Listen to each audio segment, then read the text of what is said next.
بسم اللہ الرحمن الرحیم نحمدہ ونصلی ونسلم علی رسولہ الکریم واشہد ان لا الہ الا اللہ وحدہ لا شریک لہ واشہد ان محمدا عبدہ ورسولہ اما بعد۔ گزشتہ ترتیب کے اعتبار سے آج ہماری یہ تفسیر القرآن کی چھٹی کلاس ہے، جس میں آج ہم انشاءاللہ تعالی سورۃ البقرہ کی آیت نمبر 40 سے شروع کریں گے۔ اللہ سے دعا ہے کہ اللہ تعالی ہمیں سننے، سمجھنے اور عمل کرنے کی توفیق عطا فرمائے۔ یاد رکھ لیں کہ اللہ تعالیٰ نے قرآن مجید کی ابتدا میں سب سے پہلے سورۃ فاتحہ ہے۔ سورۃ فاتحہ جہاں سے بھی قرآن مجید شروع کریں یہ پہلے آتی ہے، چاہے آپ سورۃ الناس سے قرآن مجید پڑھنا شروع کریں تو تب بھی سورۃ الفاتحہ پہلے ہے۔ سورۃ الفاتحہ کے بعد پہلی سورۃ البقرہ ہے۔ سورۃ البقرہ ایک عظیم سورت ہے۔ اس کا نام کس مناسبت سے ہے یہ یاد ہوگا آپ لوگوں کو۔ کل گزشتہ کلاس میں نے 2 وجوہات بتائی تھیں کہ ایک مشہور وجہ یہ ہے کہ اس سورت کے اندر بنی اسرائیل کا ایک واقعہ بیان کیا گیا ہے، جس واقعے میں ان سے گائے ذبح کرنے کے بارے میں کہا گیا تھا۔ گائے یا کاؤ کا ذبح کرنا ایک واقعے کے اندر جو آج کے انشاءاللہ تعالی آئے گا، اس مناسبت سے اس سورت کا نام سورۃ البقرہ رکھا گیا ہے۔ لیکن اس کے ساتھ میں نے آپ لوگوں کو ایک تنبیہاً ایک اضافی چیز بھی بتائی تھی کہ عربی زبان میں با قاف را بقر جمع ہونے کے معنی میں استعمال ہوتا ہے۔ بقرہ کو بقرہ بھی اس لیے کہتے ہیں کہ وہ اپنے اندر بہت سارے فوائد جو ہے وہ جمع کی ہوتی ہے، اور تاریخ میں ہسٹری میں امام باقر رحمہ اللہ کو باقر اس لیے کہا جاتا تھا کہ بہت بڑے عالم اور بہت بڑی کچھ جمع کرنے والے علم کو اس بنیاد سے انہیں باقر بولا جاتا تھا۔ تو بقرہ اگر اس لفظ یا اس مناسبت سے لگائیں تو یہ بہت سارے احکامات جمع کرنے والی ہے۔ قرآن مجید کی جتنی بھی صورتیں ہیں، سب سے زیادہ جس صورت کے اندر احکامات موجود ہیں تو اس صورت کے اندر ہیں۔ صورت کا آغاز حروف مقطعات الف لام میم سے ہے۔ اس کے بعد اللہ تعالیٰ نے فرمایا ہے کہ یہ قرآن مجید لا ریب ہے اور متقین کے لیے ہدایت ہے۔ متقین وہ لوگ ہیں جو ایمان لاتے ہیں، غیب پہ نماز قائم کرتے ہیں، اللہ کے راستے میں خرچ کرتے ہیں، آپ صلی اللہ علیہ وسلم پہ جو کچھ نازل کیا اس کو مانتے ہیں، یقین رکھتے ہیں آخرت کے، اور یہی حقیقت میں کامیاب ہونے والے لوگ ہیں۔ اور یہی ہیں وہ لوگ کہ جو جواب ہے اس چیز کا اہدنا الصراط المستقیم کا، کہ ہدایت یافتہ ہونے والے یہ لوگ ہیں۔ اور اے لوگو، جب ہدایت پہ چلنا ہے تو ان لوگوں سے دور رہ جاؤ جو کافر ہیں، کہ اللہ تعالیٰ ان کے دلوں پہ مہر لگا دیتا ہے، ان کی آنکھوں پہ پردہ ہے، ان کے کانوں کے آگے جو ہے وہ رکاوٹ ہے، تو ان سے جو ہے وہ دور رہو۔ اللہ تعالیٰ نے ان کے آنکھوں پہ، ان کے کانوں پہ پردہ ڈال دیا ہوا ہے، ان سے دور رہو۔ اسی طرح اللہ تعالیٰ نے ایک لمبی چیزیں ان لوگوں کی گنوائی ہیں جو اوپر سے ایمان لاتے ہیں اور اندر سے کافر ہوتے ہیں، وہ منافق ہیں، ان کی طرح مت بن کے رہنا۔ اللہ تعالیٰ کا عذاب ہے ان پر، اور اللہ تعالیٰ قادر ہے ان پہ، جب چاہے ان کو کنٹرول کر سکتا ہے۔ ان اللہ علی کل شیء قدیر ہے۔ پھر اللہ تعالیٰ اپنا ایک بڑا پیغام دیتا ہے۔ پہلا پیغام، یا ایھا الناس اعبدوا ربکم الذی خلقکم، اے ایمان والو اپنے اس رب کی عبادت کرو جس نے تمہیں پیدا کیا ہے، جس رب نے تمہیں پیدا کیا ہے، اور اس عبادت کا مقصد ہے تمہارے اندر تقوی پیدا کرنا، یعنی متقی بننا، پرہیزگار بننا، گناہوں سے بچنا۔ یہ اللہ کی وہ کتاب ہے، اگر تمہیں شک ہے تو آؤ اس طرح کی کوئی اور بنا کے دکھا دو کوئی ایک صورت، لیکن نہیں بنا سکتے ہو، نہیں بنا سکتے ہو تو ڈر جاؤ اس جہنم سے جس کا ایندھن لوگ اور پتھر ہے، اور خوشخبری ہے ایمان والوں کے لیے، نیک اعمال کرنے والوں کے لیے، کہ اللہ تعالیٰ نے ان کے لیے کتنی بڑی جنتیں بنائی ہیں۔ اسی طرح اللہ تعالیٰ نے فرمایا جو اللہ تعالیٰ کے وعدوں کو توڑتے ہیں اور ان رشتہ داریوں کو، ان تعلقات کو جن کو ملانے کا حکم ہے ان کو توڑتے ہیں، تو اللہ تعالیٰ کا غضب ہے ان پر، اور اللہ تعالیٰ اس قرآن مجید کے ذریعے بہت سے لوگوں کو گمراہ کرتا ہے اور بہت سے لوگوں کو ہدایت دیتا ہے۔ اور ہدایت صرف ان لوگوں کو گمراہ صرف ان لوگوں کو کیا جاتا ہے جو فاسق بنتے ہیں۔ پھر اللہ تعالیٰ نے ایک بڑا قانون اور ایک لا اور ایک دستور دیا ہے کہ زمین میں جو کچھ ہے وہ اللہ نے تمہارے لیے پیدا کیا ہے۔ زمین میں جو کچھ ہے وہ اللہ تعالیٰ نے تمہارے لیے پیدا کیا ہے۔ اور یہ زمین کا جو کچھ کا مطلب یہ ہے، شاید آپ لوگوں کو کل کی بات یاد ہو، میں نے ایک بات سمجھائی تھی کہ اس قانون کا جو عملی طور پہ ایفیکٹ آتا ہے وہ اس چیز پہ آتا ہے کہ زمین کی ہر چیز پاک ہے، زمین کی ہر چیز پاک ہے، زمین کی ہر چیز جو ہے وہ حلال ہے، اور زمین کا ہر معاملہ جائز ہے، یہاں تک کہ منع ہونے کی دلیل آ جائے۔ لیکن دین کے اندر ہر عبادت کرنے کے لیے آپ کو دلیل چاہیے، اور دنیا کے اندر تمام چیزیں حلال ہیں، تمام معاملات جائز ہیں، یہاں تک کہ کسی معاملے سے رکاوٹ کی دلیل آ جائے۔ یہ تمام چیزیں پوری کرنے کے بعد پھر اللہ تعالیٰ نے بنی آدم کا ذکر کیا کہ اللہ تعالیٰ نے آدم علیہ السلام کو کیسے پیدا کیا، فرشتے کیسے سجدہ کیا، ابلیس نے سجدے سے انکار کیا، آدم علیہ السلام جنت میں ٹھہرے۔ اور یہاں پہ یہ بات ملاحظہ میں نے خاص طور پہ نوٹ کروائی تھی کہ اللہ تعالیٰ نے آدم علیہ السلام کو جب پیدا کیا ہے تو پیدا کرنے سے پہلے فرمایا تھا انی جاعل فی الارض خلیفہ، کہ میں زمین پہ خلیفہ بنانے والا ہوں۔ اس لیے ذہن میں رکھ لیجئے گا کہ آدم علیہ السلام کا جنت سے نکلنا، زمین پہ آنا، یہ ان کے گناہ کی وجہ سے نہیں تھا، یہ پہلے سے مقرر شدہ تھا۔ یہ الگ بات ہے کہ پہلے آنا یا لیٹ آنا، لیکن ایک نہ ایک وقت میں آنا ضرور تھا، کیونکہ اللہ نے پیدا ہی آدم علیہ السلام کو زمین کے لیے کیا تھا۔ پھر اللہ تعالیٰ نے آدم علیہ السلام کو جنت میں داخل فرمایا، اور وہ ایک درخت سے منع فرمایا تھا جس سے شیطان نے ان کو بہکا دیا۔ پھر اللہ تعالیٰ نے سب کو زمین پہ اتار دیا اور یہ فرمایا، اللہ تعالیٰ نے زمین پہ اتار کے یہ فرمایا کہ یہاں پہ زمین پہ میری ہدایت اور میرے جو ہیں وہ احکامات آتے رہیں گے۔ جو لوگ میرے احکامات پہ عمل کرتے رہیں گے، جو لوگ میرے احکامات پہ عمل کرتے رہیں گے، وہ یقیناً ان پر کوئی غم اور کوئی خوف نہیں ہوگا، اور جو لوگ میرے احکامات کو نہیں مانیں گے ان کے لیے جو ہے وہ جہنم ہے۔ والذین کفروا وکذبوا بآیاتنا اولئک اصحاب النار هم فیہا خالدون۔ یہاں سے پھر آگے ایک نیا عنوان شروع ہوتا ہے، اور وہ ہے بنی اسرائیل۔ یاد رکھ لیں، اللہ کے نبی صلی اللہ علیہ وسلم جب مدینہ منورہ میں تشریف لے گئے، 13 سال مکہ میں رہے، 13 سال کے بعد مدینہ منورہ تشریف لے گئے، تو مدینہ منورہ میں مکہ کی طرح کے لوگ جو مشرک تھے، وہاں پہ کچھ ایک اور گروہ سے بھی آمنا سامنا ہوا، اور وہ گروہ تھا یہودیوں کا۔ یہودیوں کے 3 قبیلے مدینہ کے قریب آباد تھے، بنو قریظہ، بنو قینقاع اور بنو نذیر۔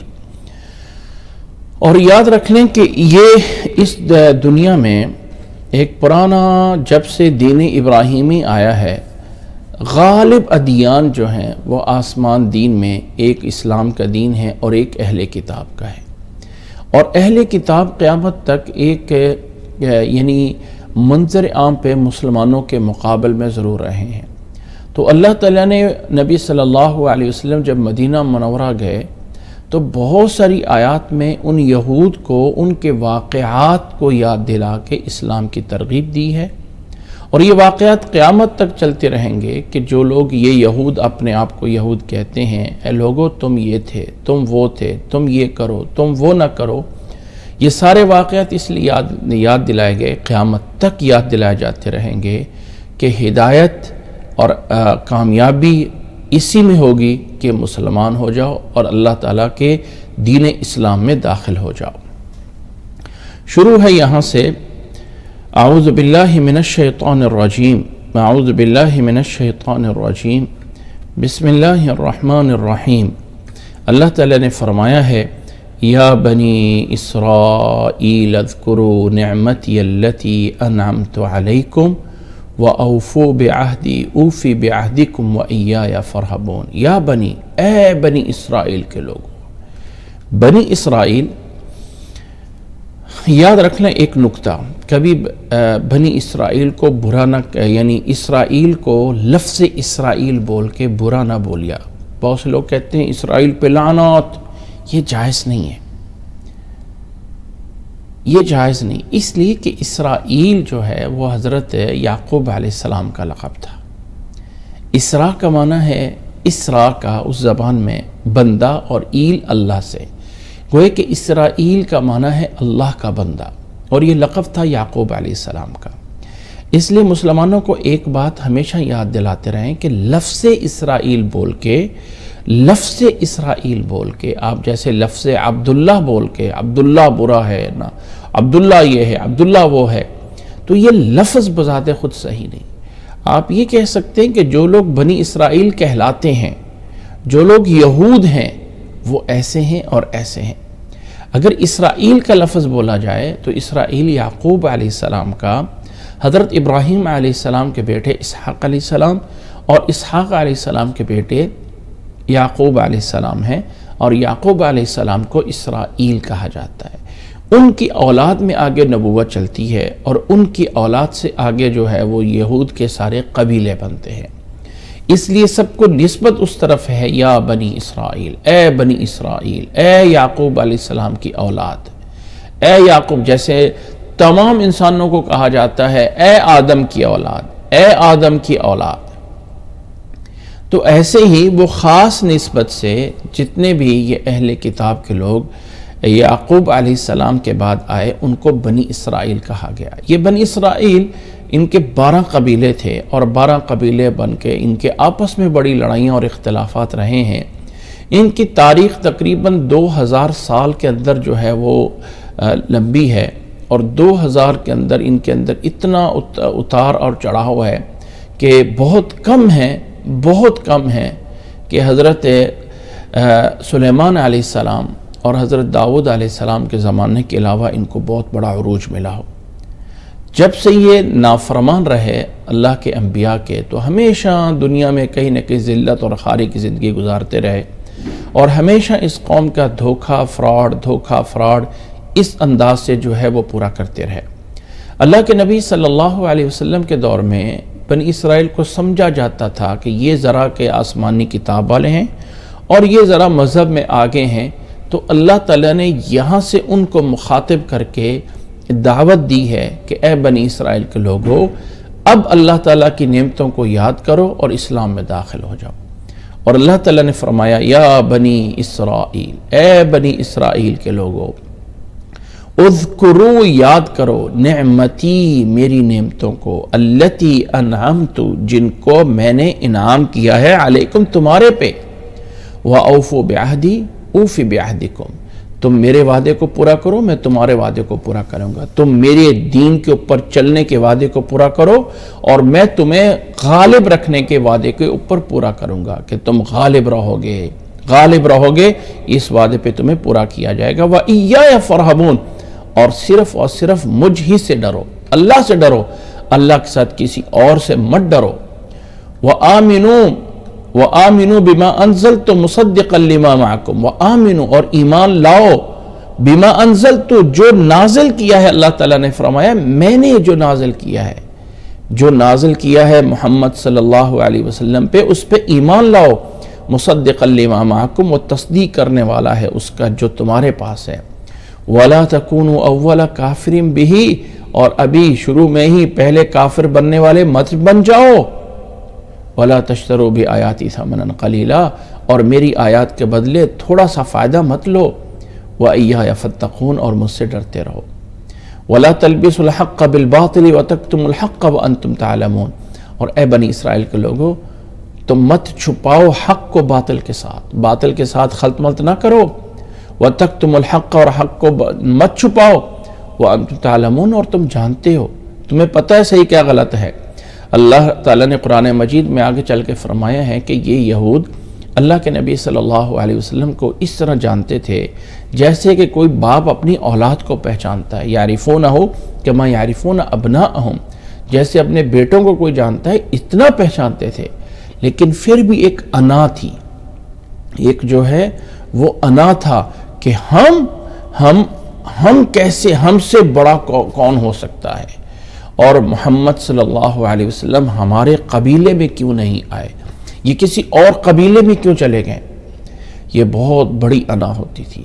اللہ تعالیٰ نے فرمایا اے بنی اسرائیل کے لوگوں، وَلَا تَلْبِسُوا الْحَقَّ بِالْبَاطِلِ، حق کو باطل کے ساتھ مت خلط ملط کرو، اور مت چھپاؤ حق کو وانتم تعلمون، اور تم جانتے ہو۔ وَأَقِيمُوا الصَّلَاةَ وَآتُوا الزَّكَاةَ وَارْكَعُوا مَعَ الرَّاكِعِينَ، اور فرمایا نماز قائم کرو، نماز قائم کرو، وَآتُوا الزَّكَاةَ زکوٰۃ ادا کرو، وَارْكَعُوا مَعَ الرَّاكِعِينَ اور رکوع کرنے والوں کے ساتھ رکوع کرو، رکوع کرنے والوں کے ساتھ رکوع کرو، جھک جاؤ، جو اللہ تعالیٰ عبادت بھیج رہا ہے اس عبادت کو پورا کرو۔ أَتَأْمُرُونَ النَّاسَ بِالْبِرِّ وَتَنْسَوْنَ أَنفُسَكُمْ، فرمایا کہ لوگوں کو تم کہتے ہو، اچھائی کو حکم دیتے ہو، وَتَنْسَوْنَ أَنفُسَكُمْ اپنے آپ کو بھول جاتے ہو، وَأَنْتُمْ تَتْلُونَ الْكِتَابَ حالانکہ تم اس کتاب کی تلاوت کرنے والے ہو جسے اللہ تعالیٰ نے نازل کیا ہوا ہے، تورات ان کے پاس پہلے سے موجود تھی۔ افلا تعقلون، کیوں نہیں عقل کرتے ہو؟ وَاسْتَعِينُوا بِالصَّبْرِ وَالصَّلَاةِ، وَاسْتَعِينُوا بِالصَّبْرِ وَالصَّلَاةِ، اور اللہ سے مدد مانگو، اللہ سے مدد مانگو صبر کے ساتھ اور نماز کے ساتھ۔ وَإِنَّهَا لَكَبِيرَةٌ إِلَّا عَلَى الْخَاشِعِينَ، اگرچہ یہ بڑا بھاری کام ہے مگر ڈرنے والوں پہ، اللہ سے ڈرنے والوں پہ کوئی بھاری چیز نہیں ہے۔ یاد رکھ لیں کہ قرآن مجید ایک ایسی کتاب ہے جس میں اگر اللہ تعالیٰ کسی دوسری قوم پہ یا کسی دوسرے دشمن پہ کوئی بات بھی کرتا ہے تو اس میں بھی اللہ تعالیٰ اس پہلو کو باقی رکھتا ہے کہ نصیحت کیا ہے۔ اب بات چل رہی ہے بنی اسرائیل کی، تو بنی اسرائیل کو نصیحت کرتے ہوئے اللہ نے فرمایا لوگوں نماز قائم کرو، نماز قائم کرو۔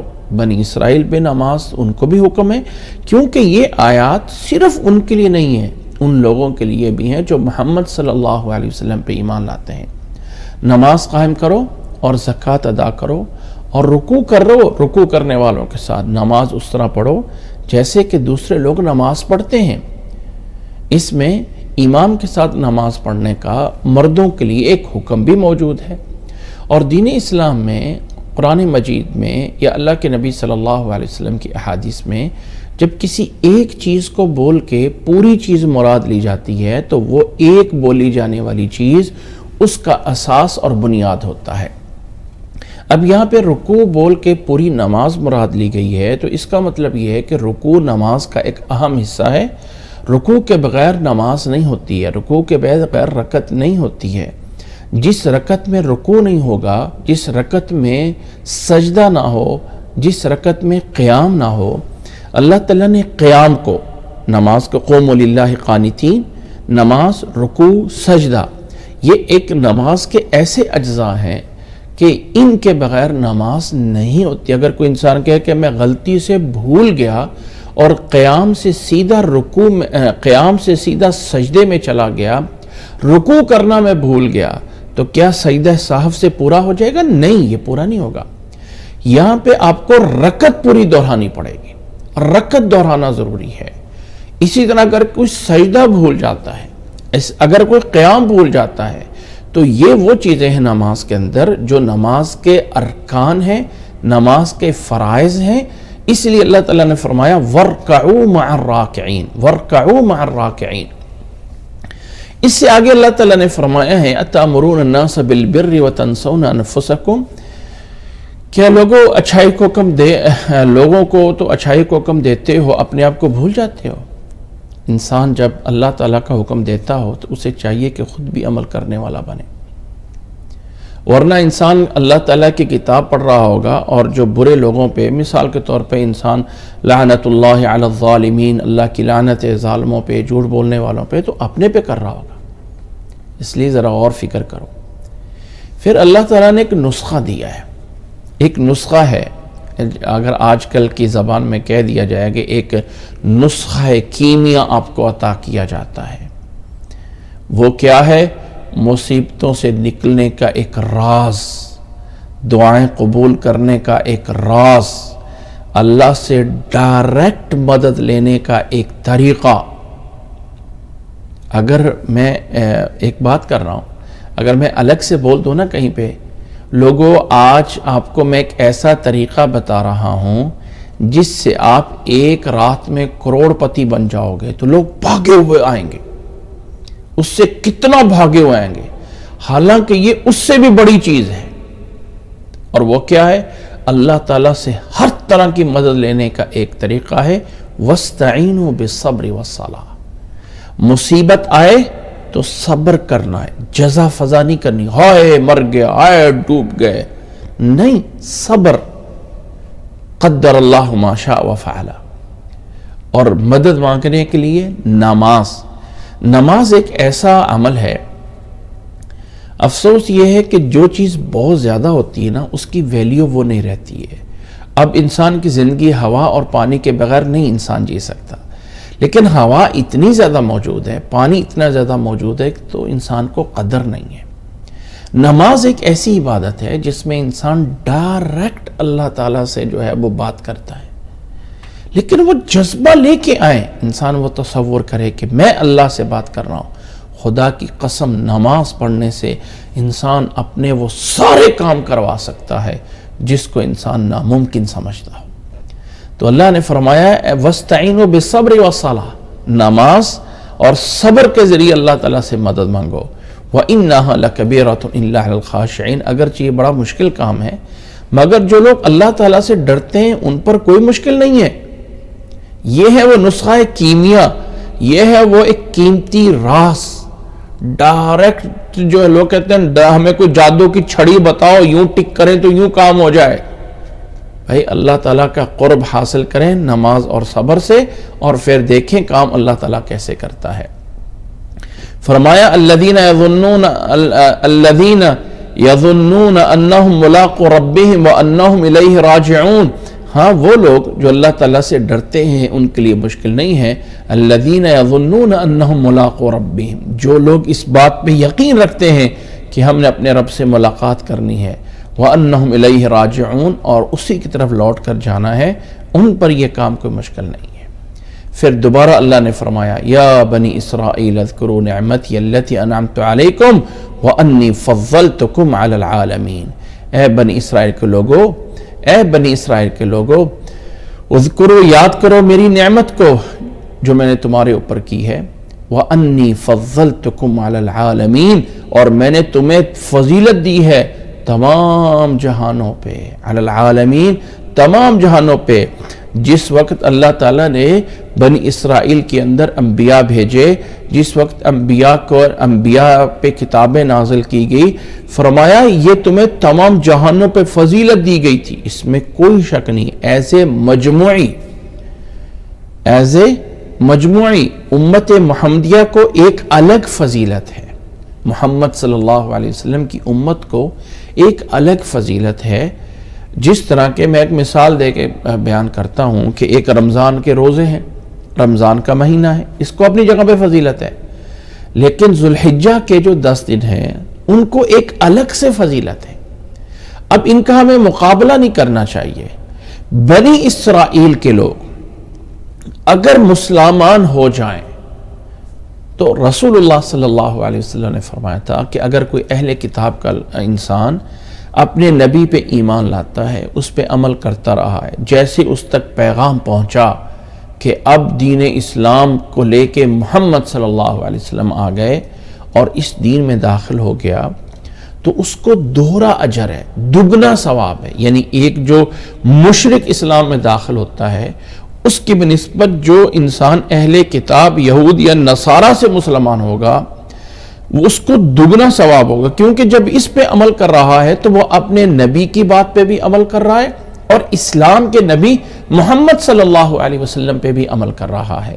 کیونکہ پہلے انبیاء نے حضرت موسیٰ علیہ السلام، حضرت عیسیٰ علیہ السلام کا اللہ تعالیٰ نے قرآن مجید میں بات نقل کی ہے کہ جو انہوں نے کہا انی مبشر من بعد اسمہ احمد، میں اپنے بعد خوشخبری دینے والا ہوں ایک نبی کی جو احمد بن کے میرے بعد آئے گا۔ قرآن مجید میں اللہ تعالیٰ نے فرمایا، عیسیٰ علیہ السلام یہ بتا کے گئے تھے۔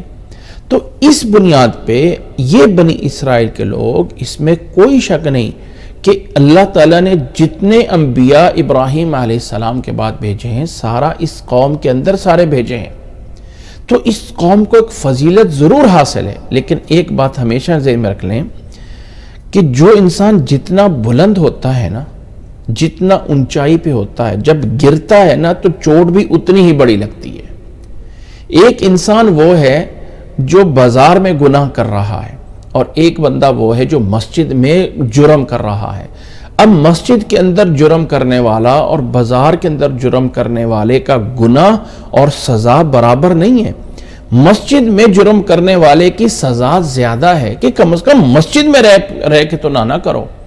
بازار میں ایک بندہ برا کام کر رہا ہے الگ بات ہے، مسجد میں رہ کے یہ کام کر رہے ہو، مسجد کے اندر کھڑے ہو کے یہ کام کر رہے ہو۔ تو یہ لوگ جو اتنی فضیلت والے تھے، جن کے اندر انبیاء بھیجے گئے، جب انہوں نے جانتے ہوئے نافرمانی کی تو اللہ کے غضب کے مستحق بنے۔ اللہ کا غضب اور اللہ کی لعنت ہو ان پہ، اللہ کی، کیونکہ یہ اللہ کے قریبی بندے تھے، اللہ نے ان کو فضیلت دی تھی۔ اللہ نے فرمایا وَأَنِّي فَضَّلْتُكُمْ عَلَى الْعَالَمِينَ، تمہیں تمام جہانوں پہ فضیلت دی گئی تھی، لیکن جب بات نہیں مانی تو اللہ تعالیٰ کی لعنت کے اور غضب کے مستحق ہوئے۔ آگے اللہ تعالیٰ نے فرمایا وَاتَّقُوا يَوْمًا اللہ اکبر وَاتَّقُوا يَوْمًا لَا تَجْزِي نَفْسٌ عَن نَفْسٍ شَيْئًا وَلَا يُقْبَلُ مِنْهَا عَدْلٌ وَلَا يُؤْخَذُ مِنْهَا وَاتَّقُوا يَوْمًا لَا تَجْزِي نَفْسٌ عَن نَفْسٍ شَيْئًا وَلَا يُقْبَلُ مِنْهَا شَفَاعَةٌ وَلَا يُؤْخَذُ مِنْهَا عَدْلٌ وَلَا هُمْ يُنصَرُونَ۔ فرمایا وَاتَّقُوا، ڈر جاؤ، یومن، اس دن سے، لا تجزی نفس عن نفس شیئا، جس دن کوئی جان کسی دوسری جان سے کچھ کفایت نہیں کرے گی۔ انسان کہے کہ میرے بدلے فلانا کام کر دے گا، میرا فلانی جگہ پہ آ جائے گا، کچھ نہیں ہو سکے گا اس دن۔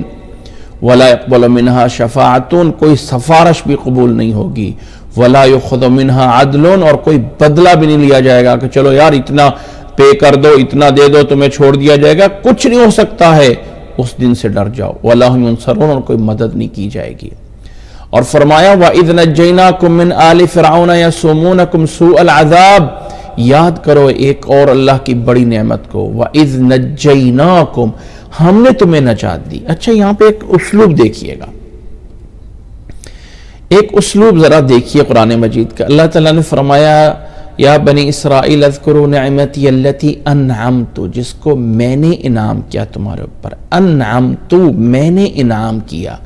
ذرا پیچھے بھی دیکھیں تو فرمایا یا بنی اسرائیل اذکروا نعمتی التی انعمت علیکم۔ اسی طرح آیت نمبر 41 میں فرمایا آمنوا بما انزلت، جو میں نے نازل کیا، ایمان لاؤ جو میں نے نازل کیا ہے تم پہ، میں نے نازل کیا۔ آگے چل کے انعمت علیکم، یعنی اللہ تعالیٰ اپنے لیے مفرد کا صیغہ استعمال کر رہا ہے، میں اللہ۔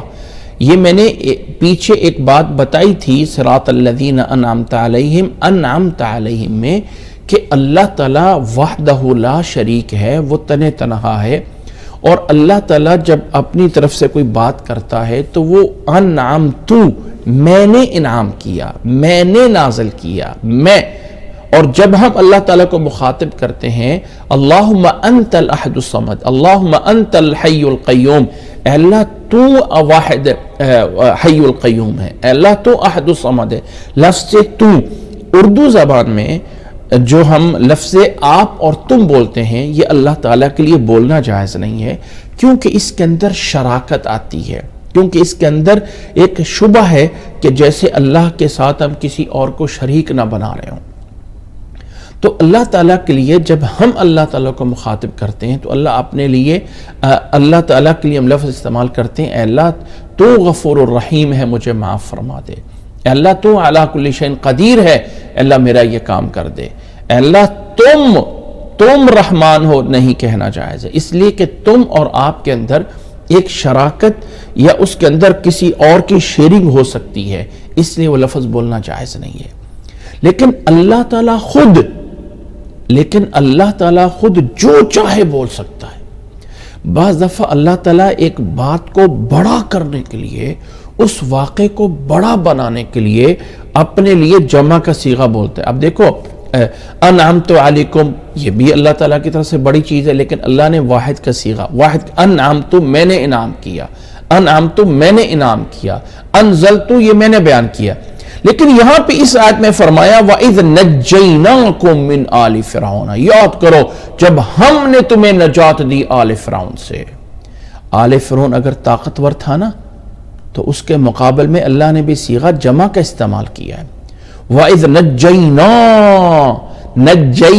أَنْجَيْتُكُمْ نہیں، میں یاد کرو جب میں نے تمہیں نجات دی تھی. یقیناً اللہ تعالیٰ ایک ہے، وحدہ لا شریک ہے، اللہ کا کوئی شریک نہیں ہے، لیکن اللہ اس بات کو بڑا کرنے کے لیے، اس واقعے کو بڑا کرنے کے لیے، اس چیز کی بڑی اہمیت دینے کے لیے اللہ تعالیٰ فرماتا ہے وَإِذْ نَجَّيْنَاكُمْ، جب ہم نے تمہیں نجات دی آل فرعون سے.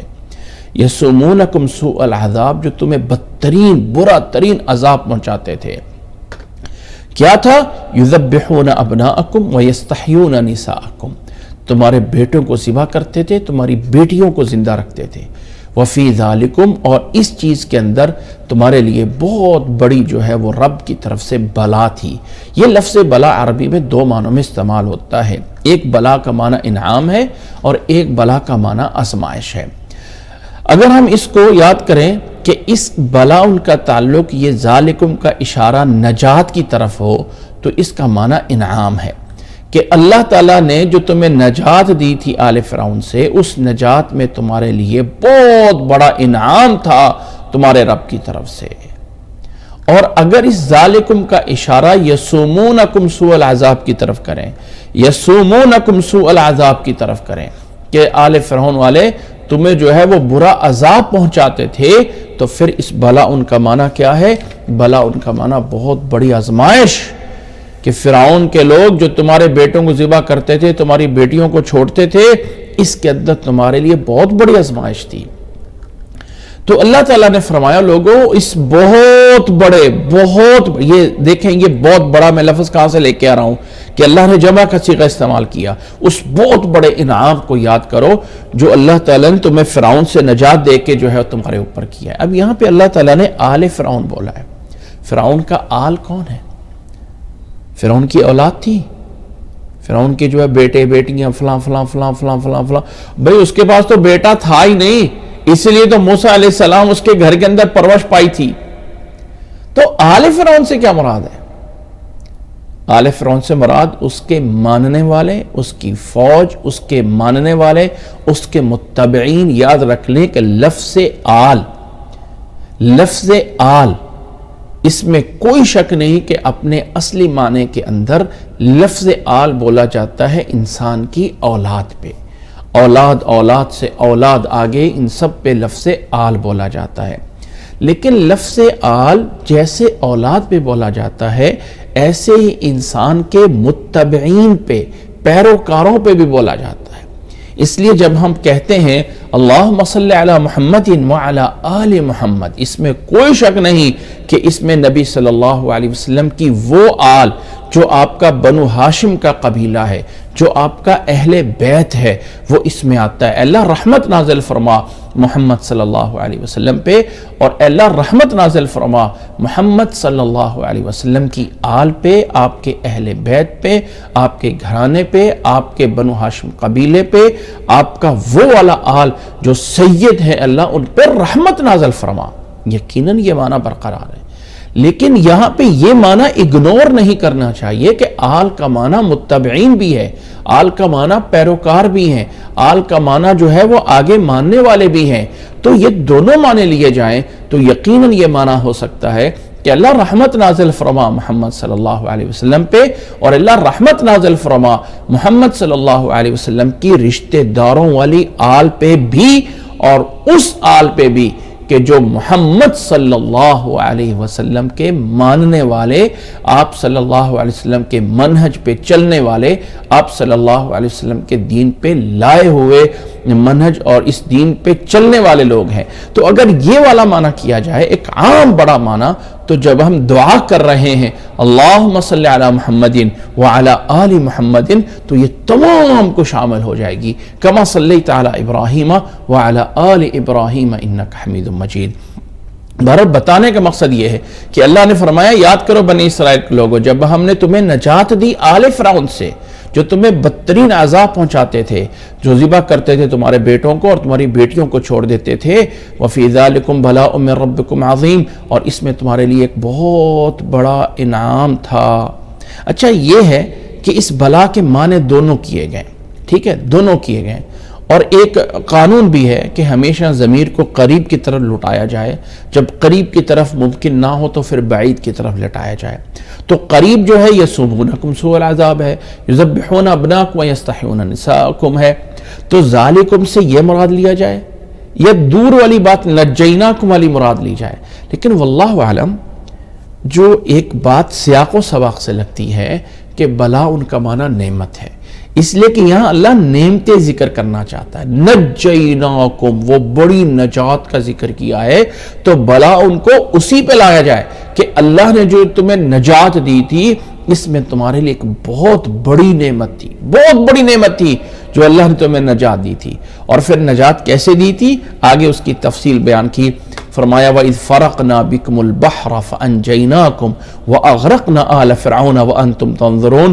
یاد کرو جب ہم نے فرقنا تمہارے لیے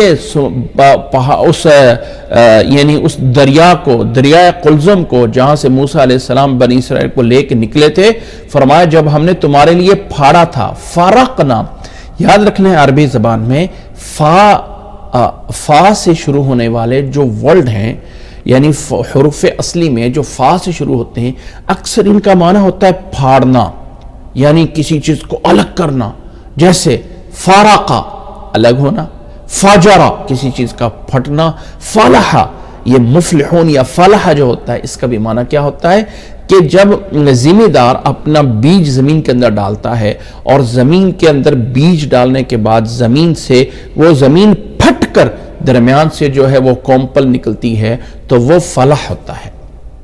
فلح، فجرہ، فلقہ، فالق الحب والنوا، ہاں فالق جو گٹھلی کو پھاڑ کے درمیان سے جو ہے وہ نکالتا ہے، فالق الاصباح صبح کے اندھیروں کو نکالنے والا جو رات کی روشنیوں کو پھاڑ کے وہاں سے جو نکالتا ہے، فاطر، فاطرہ، اس کا بھی معنی یہ ہے کہ پچھلی عادتیں ختم توڑ کے اس میں سے جو ہے وہ ایک نئی چیز نکالنے والا۔ تو فا سے جتنے بھی یہ روٹ ورڈ شروع ہوتے ہیں ان کا اکثر معنی ہوتا ہے، تو اللہ تعالیٰ یہاں سے فرمایا کہ وہ دریا کا پانی چل رہا تھا، اس چلتے ہوئے پانی کو اللہ نے یوں پھاڑا اور الگ کر دیا اور تمہارے لیے راستہ بنا دیا۔ یہ اللہ کی کتنی نعمتیں تھی۔ اب یہاں پہ نوٹ کیجئے گا کہ اللہ تعالیٰ ان تمام نعمتوں کو کس طرح ذکر کر رہا ہے، جمع کے صیغے سے، نجینا، فرقنا، وعدنا، عفونا، آتینا، اس لیے کہ وہ چیزیں بڑی کرنے کے لیے اللہ تعالیٰ وحدہ لا شریک ہے، لیکن وہ انعامات چونکہ بہت بڑے تھے تو اللہ تعالیٰ نے فرمایا وَإِذْ فَرَقْنَا بِكُمُ الْبَحْرَ، یاد کرو جب تمہارے لیے دریا کو چیرا گیا تھا، تمہیں نجات دے دی اور آل فرعون کو غرق کر دیا اور تم اپنے سامنے ان کا غرق ہونا دیکھ رہے تھے۔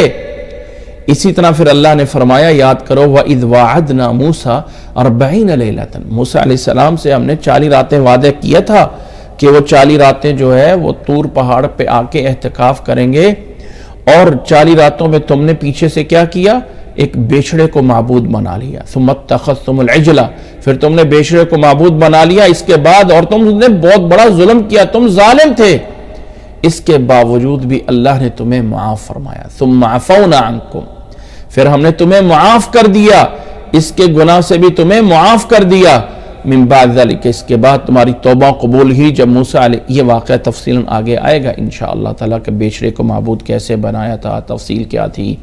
یہاں پہ صرف اتنا ذہن میں رکھ لیجئے گا کہ جب یہ قوم بنی اسرائیل کے لوگ دریا سے نکل کے آگے آ گئے تو موسیٰ علیہ السلام اس قوم کو ٹھہرا کے ایک جگہ پہ اپنے رب سے 40 راتوں کے لیے کوہ طور پہ اللہ تعالیٰ سے جا کے ہم کلام ہوتے تھے وہاں چلے گئے۔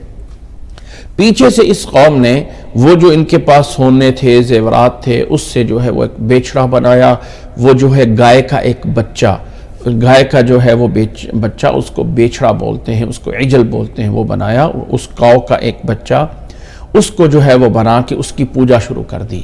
موسیٰ علیہ السلام واپس آئے اور اس وقت جو ہے وہ ان پہ اللہ تعالیٰ کی طرف سے پہلے سزا ہوئی اور پھر معافی کا اعلان ہو گیا۔ فرمایا ثم عفونا عنکم من بعد ذلك، اس کے بعد تمہیں معاف کر دیا گیا، لعلکم تشکرون، تاکہ تم شکر گزار بنو، وآتینا موسیٰ الکتاب والفرقان لعلکم تہتدون، اور موسیٰ علیہ السلام کو ہم نے کتاب اور فرقان عطا فرمایا۔ موسیٰ علیہ السلام کو کتاب بھی عطا فرمائی اور فرقان بھی دیا۔ موسیٰ علیہ السلام کو اللہ نے کتاب عطا فرمائی، وہ تو تورات تھی۔ فرقان کیا ہے؟ آیا یہ فرقان بھی کتاب ہی ہے یا فرقان سے مراد معجزات ہیں؟ دونوں معنی ہیں۔ معجزات، اللہ تعالیٰ نے موسیٰ علیہ السلام کو لاٹھی کا معجزہ دیا تھا۔ اللہ تعالیٰ نے موسیٰ علیہ السلام کو بغل میں ہاتھ دے کے نکالتے تھے، روشن ہو جاتا تھا، جیسے بڑی تیز لائٹ جو ہے وہ جل رہی ہے، روشن ہو جاتا تھا ان کا ہاتھ۔ اسی طرح بہت سارے معجزات عطا فرمائے تھے تاکہ حق اور باطل میں فرق ہو جائے۔ تو یہاں فرقان سے دونوں معنی ہو سکتے ہیں کہ اللہ تعالیٰ نے موسیٰ علیہ السلام کو کتاب عطا فرمائی اور وہ کتاب بھی ایسی تھی جو حق اور باطل میں فرق کرتی تھی، یا معجزات عطا فرمائے لوگوں تاکہ تم ہدایت پہ چلنے والے بن جاؤ۔ وَإِذْ قَالَ مُوسَىٰ لِقَوْمِهِ، اور یاد کرو اسی طرح جب موسیٰ علیہ السلام نے اپنی قوم سے کہا تھا، وہ جب بیچڑے کو معبود بنا لیا تھا، وَإِذْ قَالَ مُوسَىٰ لِقَوْمِهِ یا قومی، اے میری قوم کے لوگو، اِنَّكُمْ ظَلَمْتُمْ أَنفُسَكُمْ، تم نے اپنے آپ پہ ظلم کر لیا ہے، بِاتِّخَاذِكُمُ الْعِجْلَ، یہ بیچڑا بنا کر، اس کو معبود بنا کے تم نے اپنی جانوں پہ ظلم کر لیا ہے۔ فَتُوبُوا إِلَىٰ بَارِئِكُمْ، توبہ کرو، رجوع کرو اپنے رب کی طرف، معافی مانگو۔ اور اس کا طریقہ کیا ہے؟ فَاقْتُلُوا أَنفُسَكُمْ، اپنے آپ کو ایک دوسرے کو قتل کرو، اپنے آپ کو ایک دوسرے کو قتل کرو۔ اب یہ قتل ہوئے تھے یا نہیں ہوئے تھے، یہ پہلے سے معافی کا اعلان ہو گیا تھا، جیسی انہوں نے ارادہ کیا تو اللہ تعالیٰ کی طرف سے معافی کا اعلان ہو گیا تھا۔ فرمایا یہ تمہارے لیے کرنا، یہ سزا دینا، ذالکم خیر لکم عند بارئکم، تمہارے رب کے ہاں بہتر ہوگا۔ فتاب علیکم، نتیجتاً اللہ تعالیٰ نے تمہاری توبہ قبول کر لی۔ انہ هو التواب الرحیم، اس لیے کہ وہ توبہ قبول کرنے والا اور رحم کرنے والا ہے۔ یہ اللہ تعالیٰ کے تمہارے اوپر انعام تھے۔ اس کی اسی طرح فرمایا وَإِذْ قُلْتُمْ يَا مُوسَىٰ، ایک اور نعمت کا تذکرہ یاد کرو جب تم نے موسیٰ علیہ السلام سے کہا تھا لَن نُؤْمِنَ لَكَ، ہم تیرے پہ ایمان نہیں لائیں گے، حَتَّى نَرَ اللَّهَ جَهْرَةً، یہاں تک کہ اللہ تعالیٰ کو ہم واضح طریقے سے سامنے جو ہے وہ دیکھ لیں، تب جا کے جو ہے وہ ایمان لائیں گے۔ حَتَّى نَرَ اللَّهَ جَهْرَةً فَأَخَذَتْكُمُ الصَّاعِقَةُ، پس تمہیں جو ہے وہ ایک بجلی نے، ایک کڑک نے آ کے پکڑ لیا، اللہ تعالیٰ کی طرف سے عذاب آ گیا تمہارے پہ، اور تم جو ہے وہ دیکھ رہے تھے، یہ سارا کچھ تمہارے آمنے سامنے ہو رہا تھا۔ اس کے بعد بھی اللہ تعالیٰ نے تمہاری اس موت کے بعد بھی تمہیں زندہ کر دیا، اس عذاب کے بعد بھی اللہ نے تمہیں اٹھا دیا، من بعد موتکم لعلکم تشکرون، تاکہ تم شکر گزار کرو، تاکہ رب کا شکر کرنے والے بن جاؤ۔ اے لوگو اس نعمت کو یاد کر لو۔ اسی طرح فرمایا وَظَلَّلْنَا عَلَيْكُمُ الْغَمَامَ وَأَنزَلْنَا عَلَيْكُمُ الْمَنَّ وَالسَّلْوَىٰ كُلُوا مِن طَيِّبَاتِ مَا رَزَقْنَاكُمْ وَمَا ظَلَمُونَا وَلَكِنْ كَانُوا أَنفُسَهُمْ يَظْلِمُونَ۔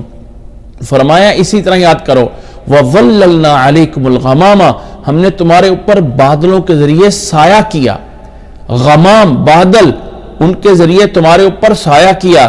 جب یہ بنی اسرائیل کے لوگ موسیٰ علیہ السلام کے ساتھ فرعون سے نجات پا کے دریا گزر کے آگے میدان میں آ جاتے ہیں، اب یہاں پہ رہنے کی کوئی جگہ نہیں ہے، پورا چٹیل میدان ہے، اللہ تعالیٰ نے بادل بھیجے جو ان کے اوپر سایہ کرتے تھے، کھانے پینے کے لیے من اور سلوہ دیا، کھانے پینے کے لیے ایک درختوں کے اوپر ایک چیز جو ہے وہ بن جاتی تھی جس کو یہ کھا لیتے تھے، یا درخت بڑے نہیں تھے، چھوٹی چھوٹی جھاڑیوں کے اوپر ہوتی تھی چیز جس کو یہ کھا لیتے تھے، اور اسی طرح آسمان سے جیسے کوئی بٹیر کا گوشت ہوتا ہے وہ اترتا تھا، وہ پکا پکایا جو ہے یہ جو ہے وہ جانور ہوتے تھے جس کو یہ کھا سکتے تھے، من اور سلوہ۔ فرمایا اللہ تعالیٰ نے تمہیں من اور سلوہ نازل کیا، کلوا من طیبات ما رزقناکم، کھاؤ اس پاکیزہ رزق سے، من طیبات سے جو تمہیں دیا گیا ہے۔ اس کے باوجود وما ظلمونا ولکن کانوا انفسهم یظلمون، اتنی نعمتوں کے باوجود، اتنے انعامات کے باوجود انہوں نے فرمایا کہ ہمارے اوپر جو ہے ہمارا کوئی نقصان نہیں کیا، ہمارے پہ کچھ نہیں ظلم ہوا، انہوں نے اپنے آپ پہ ہی ظلم کیا۔ وَلَكِنْ كَانُوا أَنفُسَهُمْ يَظْلِمُونَ، لیکن یہ لوگ اپنے آپ پہ ہی ظلم کرنے والے تھے۔ پھر اللہ نے ایک اور بات کا تذکرہ کیا، جب یہ بنی اسرائیل کے لوگ یعنی موسیٰ علیہ السلام کی قوم کے لوگ وہاں سے نجات پا کے دریا گزر کے آگے میدان میں آ گئے تھے، یہاں انہیں کہا گیا تھا کہ چلو بیت المقدس میں چلتے ہیں، یعنی اس وقت بیت المقدس تو نہیں تھا، فلسطین کا علاقہ تھا، یہاں پہ ایک اور قوم جو ہے وہ آباد تھی، انہیں کہا گیا تھا کہ جاؤ وہاں پہ چلتے ہیں، وہاں پہ جو ہے وہ یعنی داخل ہوتے ہیں، تو انہوں نے شروع میں انکار کیا، کہا ہم تو وہاں جا نہیں سکتے ہیں، یہ نہیں کر سکتے۔ اس طرح اللہ تعالیٰ نے اس قوم یہ 40 سال تک جو ہے اسی میدان میں بھٹکتی رہی۔ اسی طرح موسیٰ علیہ السلام جو ہیں وہ اسی دوران وفات پا جاتے ہیں۔ بعد میں موسیٰ علیہ السلام اور ہارون علیہ السلام کے بعد وہ علاقہ فتح ہوا، اور فتح ہونے کے بعد ان سے کہا گیا کہ آؤ وہاں پہ عاجز ہو کے رب سے معافی مانگتے ہوئے اس بستی میں داخل ہو جاؤ۔ تو انہوں نے وہاں معافی مانگنے کی بجائے اللہ تعالیٰ کی نافرمانی کرتے ہوئے جو ہے وہ داخل ہوئے۔ فرمایا وَإِذْ قُلْنَا ادْخُلُوا هَٰذِهِ الْقَرْيَةَ، یاد کرو جب ہم نے تمہیں کہا تھا اس بستی میں داخل ہو جاؤ، فَكُلُوا مِنْهَا حَيْثُ شِئْتُمْ رَغَدًا، جہاں کہیں سے کھاؤ پیو اس میں سے، وَادْخُلُوا الْبَابَ سُجَّدًا، لیکن داخل ہونا ہے تم نے سجدے کی حالت میں، عاجزی کی حالت میں، وَقُولُوا حِطَّةٌ، اور یہ کہنا کہ اللہ ہمیں معاف فرما دے، نَغْفِرْ لَكُمْ خَطَايَاكُمْ، نتیجتاً ہم تمہیں گناہوں کو معاف فرما دیں گے، وَسَنَزِيدُ الْمُحْسِنِينَ، اور ہم جو لوگ اس میں نیک کار بنیں گے، جو نیک اعمال کریں گے، ہم ان کو اور زیادہ اجر دیں گے۔ لیکن انہوں نے کیا کیا؟ اللہ تعالیٰ کی نافرمانی کیسے کی؟ فَبَدَّلَ الَّذِينَ ظَلَمُوا قَوْلًا غَيْرَ الَّذِي قِيلَ لَهُمْ، ظالم لوگوں نے اللہ تعالیٰ کے بتائے ہوئے الفاظ کی بجائے اپنے الفاظ اور بدل کے اور بولے، بجائے اللہ تعالیٰ سے معافی مانگنے کے تکبر کیا۔ فَأَنزَلْنَا عَلَى الَّذِينَ ظَلَمُوا رِجْزًا مِّنَ السَّمَاءِ، اللہ نے فرمایا پھر ہم نے آسمان سے عذاب نازل کیا ان لوگوں پہ، عذاب نازل کیا ان لوگوں پہ جنہوں نے ظلم کیا تھا، بِمَا كَانُوا يَفْسُقُونَ، ان کے فسق و فجور کی وجہ سے۔ اسی طرح پھر اللہ تعالیٰ نے فرمایا کہ ایک اور نعمت بھی یاد کرو، وَإِذِ اسْتَسْقَىٰ مُوسَىٰ لِقَوْمِهِ وَإِذِ اسْتَسْقَىٰ مُوسَىٰ لِقَوْمِهِ، اور یاد کرو جب موسیٰ علیہ السلام نے اللہ تعالیٰ سے اپنی قوم کے لیے پانی مانگا تھا۔ موسیٰ علیہ السلام جب وہ میدان میں وہاں پہ گئے تھے، فرعون سے نجات پانے کے بعد میدان میں تھے، تو اللہ تعالیٰ سے پانی مانگا ہے، اللہ پانی جو ہے وہ پینے کے لیے چاہیے، تو اللہ تعالیٰ نے فرمایا جاؤ وہ پتھر پہ اپنی لاٹھی مارو۔ فَقُلْنَا، ہم نے کہا، اضرب بعصاک الحجر، پتھر پہ جا کے اپنی لاٹھی کو مارو، فَانْفَجَرَتْ مِنْهُ 12 عَيْنًا، پتھر سے جو ہے وہ 12 چشمے جو ہے وہ پھوٹ پڑے۔ قَدْ عَلِمَ كُلُّ أُنَاسٍ مَّشْرَبَهُمْ، ہر ایک قبیلے کو اپنے اپنے پینے کی جگہ کا پتہ چل گیا، متعین کر دیا گیا۔ موسیٰ علیہ السلام کے ساتھ بنی اسرائیل کے یہ 12 قبیلے تھے، 12 الگ الگ گروپ تھے، لیکن وہ بنی اسرائیل پورا تھا۔ جیسے قریش کے قبیلے کے اندر جو ہے وہ بنو عدی، بنو ہاشم، بنو عبد مناف الگ الگ تھے، اسی طرح جو ہے یہ یہود قبیلہ اور اسی طرح باقی جو ہے وہ 12 قبیلے تھے، اور 12 قبیلے موسیٰ علیہ السلام کے ساتھ تھے، سارے کے سارے بنی اسرائیل کے تھے۔ اللہ تعالیٰ نے جب پانی کے چشمے جاری کیے تو ہر ایک قبیلے کا الگ الگ چشمہ ہے۔ قد علم کل اناس مشربہم، ہر ایک کو پتہ چل گیا تھا کہ اس کے پینے کی جگہ کون کون سی ہے۔ اللہ نے فرمایا کلوا واشربوا من رزق اللہ، کھاؤ پیو اللہ کے رزق سے، ولا تعثوا فی الارض مفسدین، لیکن زمین پہ فساد کرنے والے مت بنو۔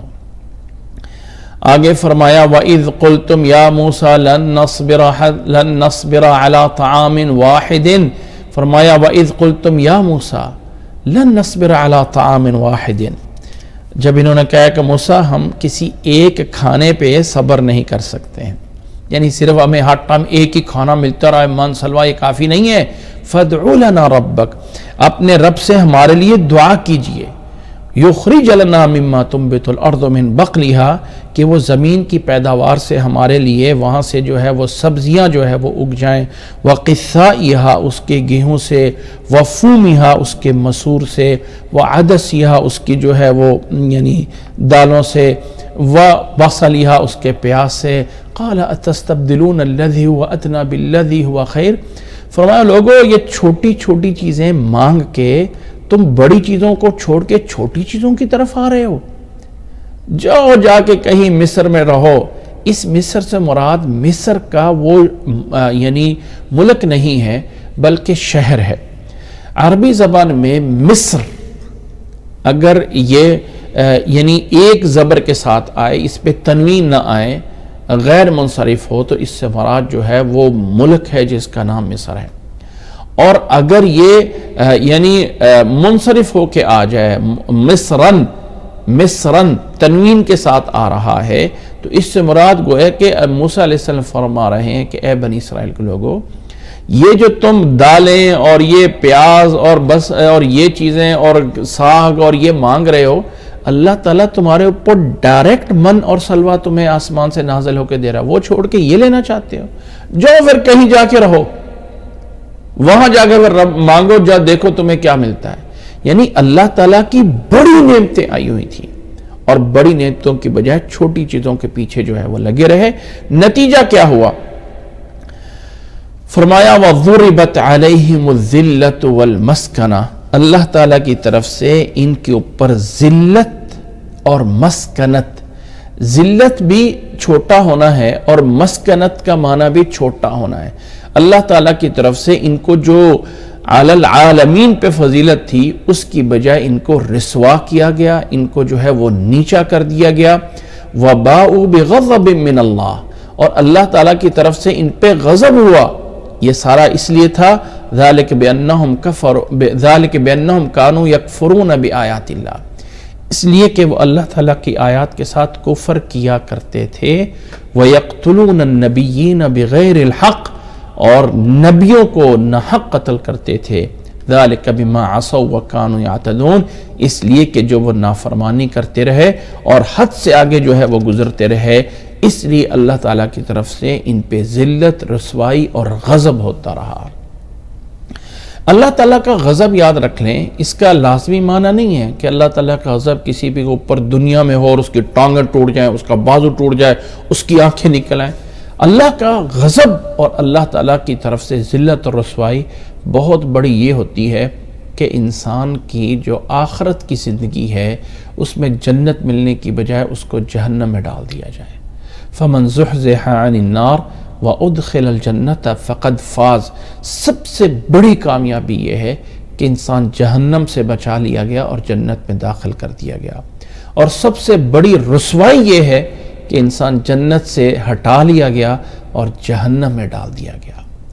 اس لیے کہ یہ لوگ اللہ تعالیٰ کی آیات کے ساتھ کفر کرتے تھے اور اللہ کے نبیوں کو قتل کرتے تھے۔ کیا انہوں نے فزیکل کسی نبی کو قتل کیا ہے؟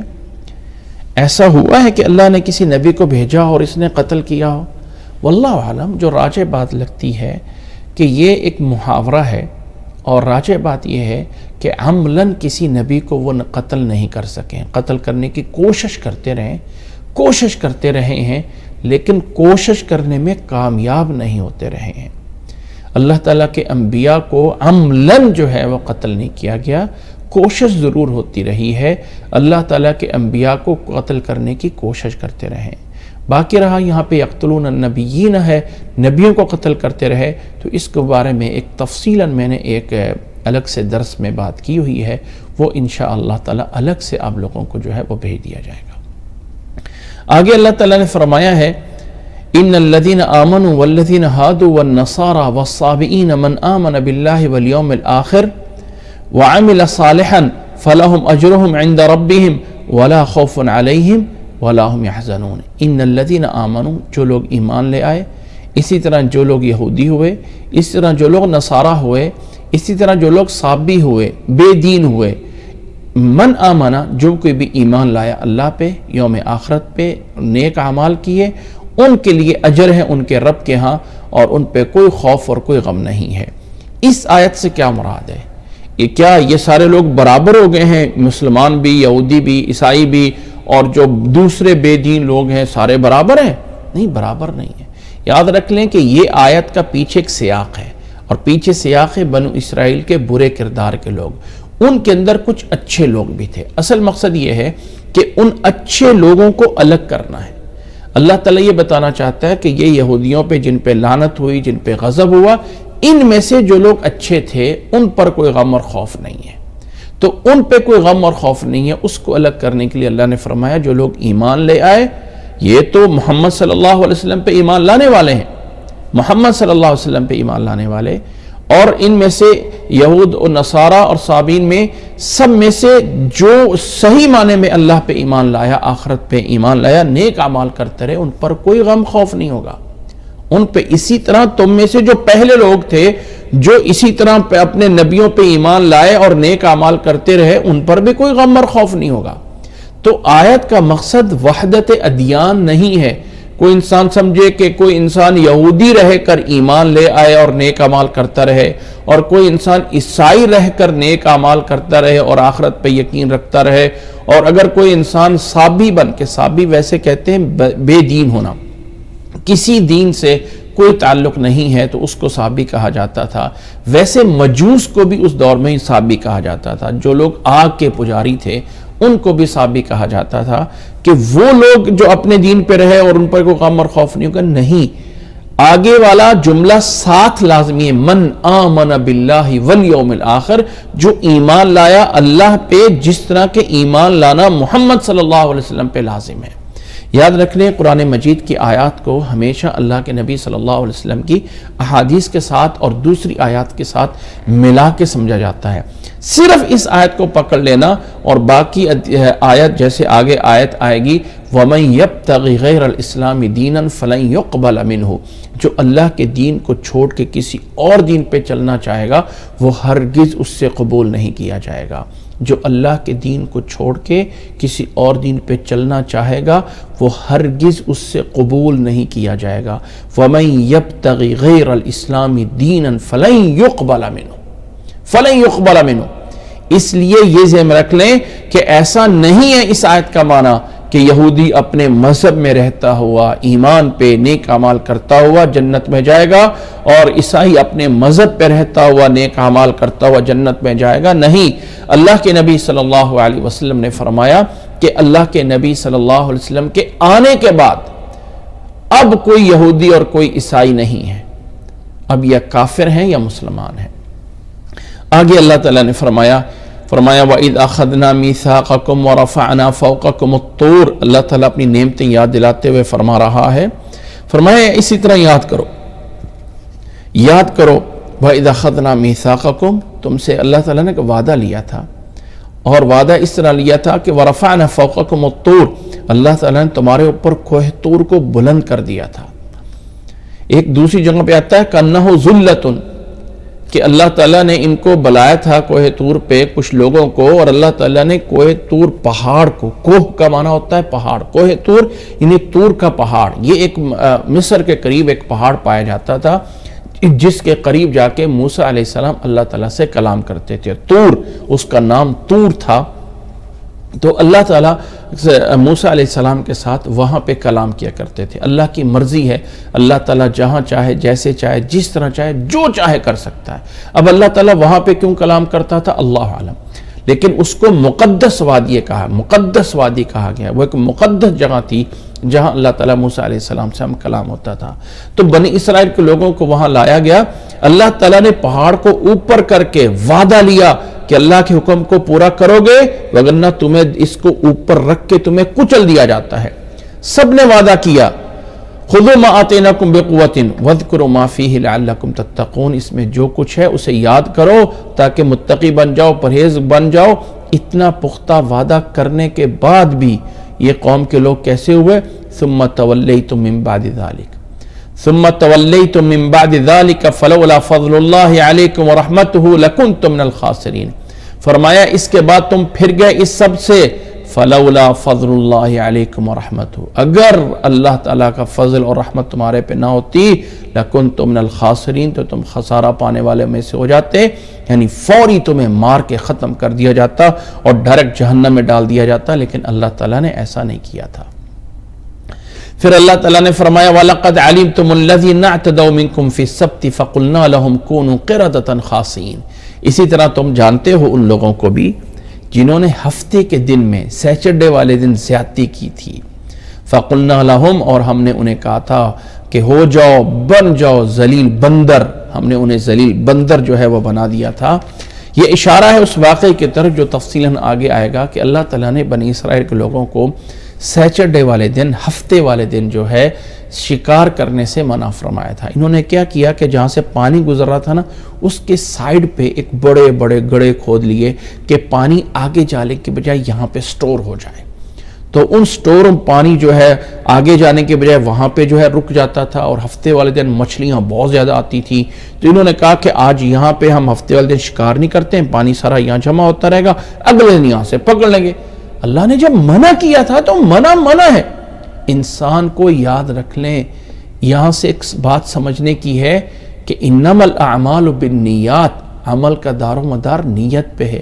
یہ مت سوچیں کہ میں اللہ تعالیٰ کو نعوذ باللہ دھوکہ دے کے یہ کام یوں کر لوں گا۔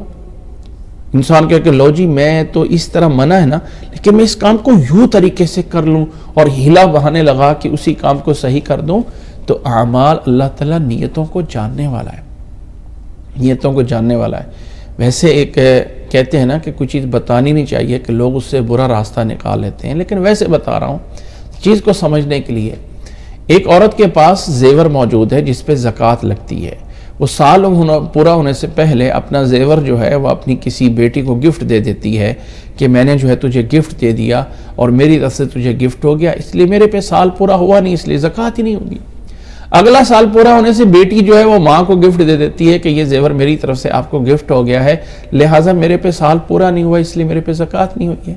اگلا سال آتا ہے، وہ ماں بیٹی کو گفٹ دے دیتی ہے کہ یہ سال پورا ہو اس پہ نہیں ہوا ہے تو زکوٰۃ نہیں ہوگی۔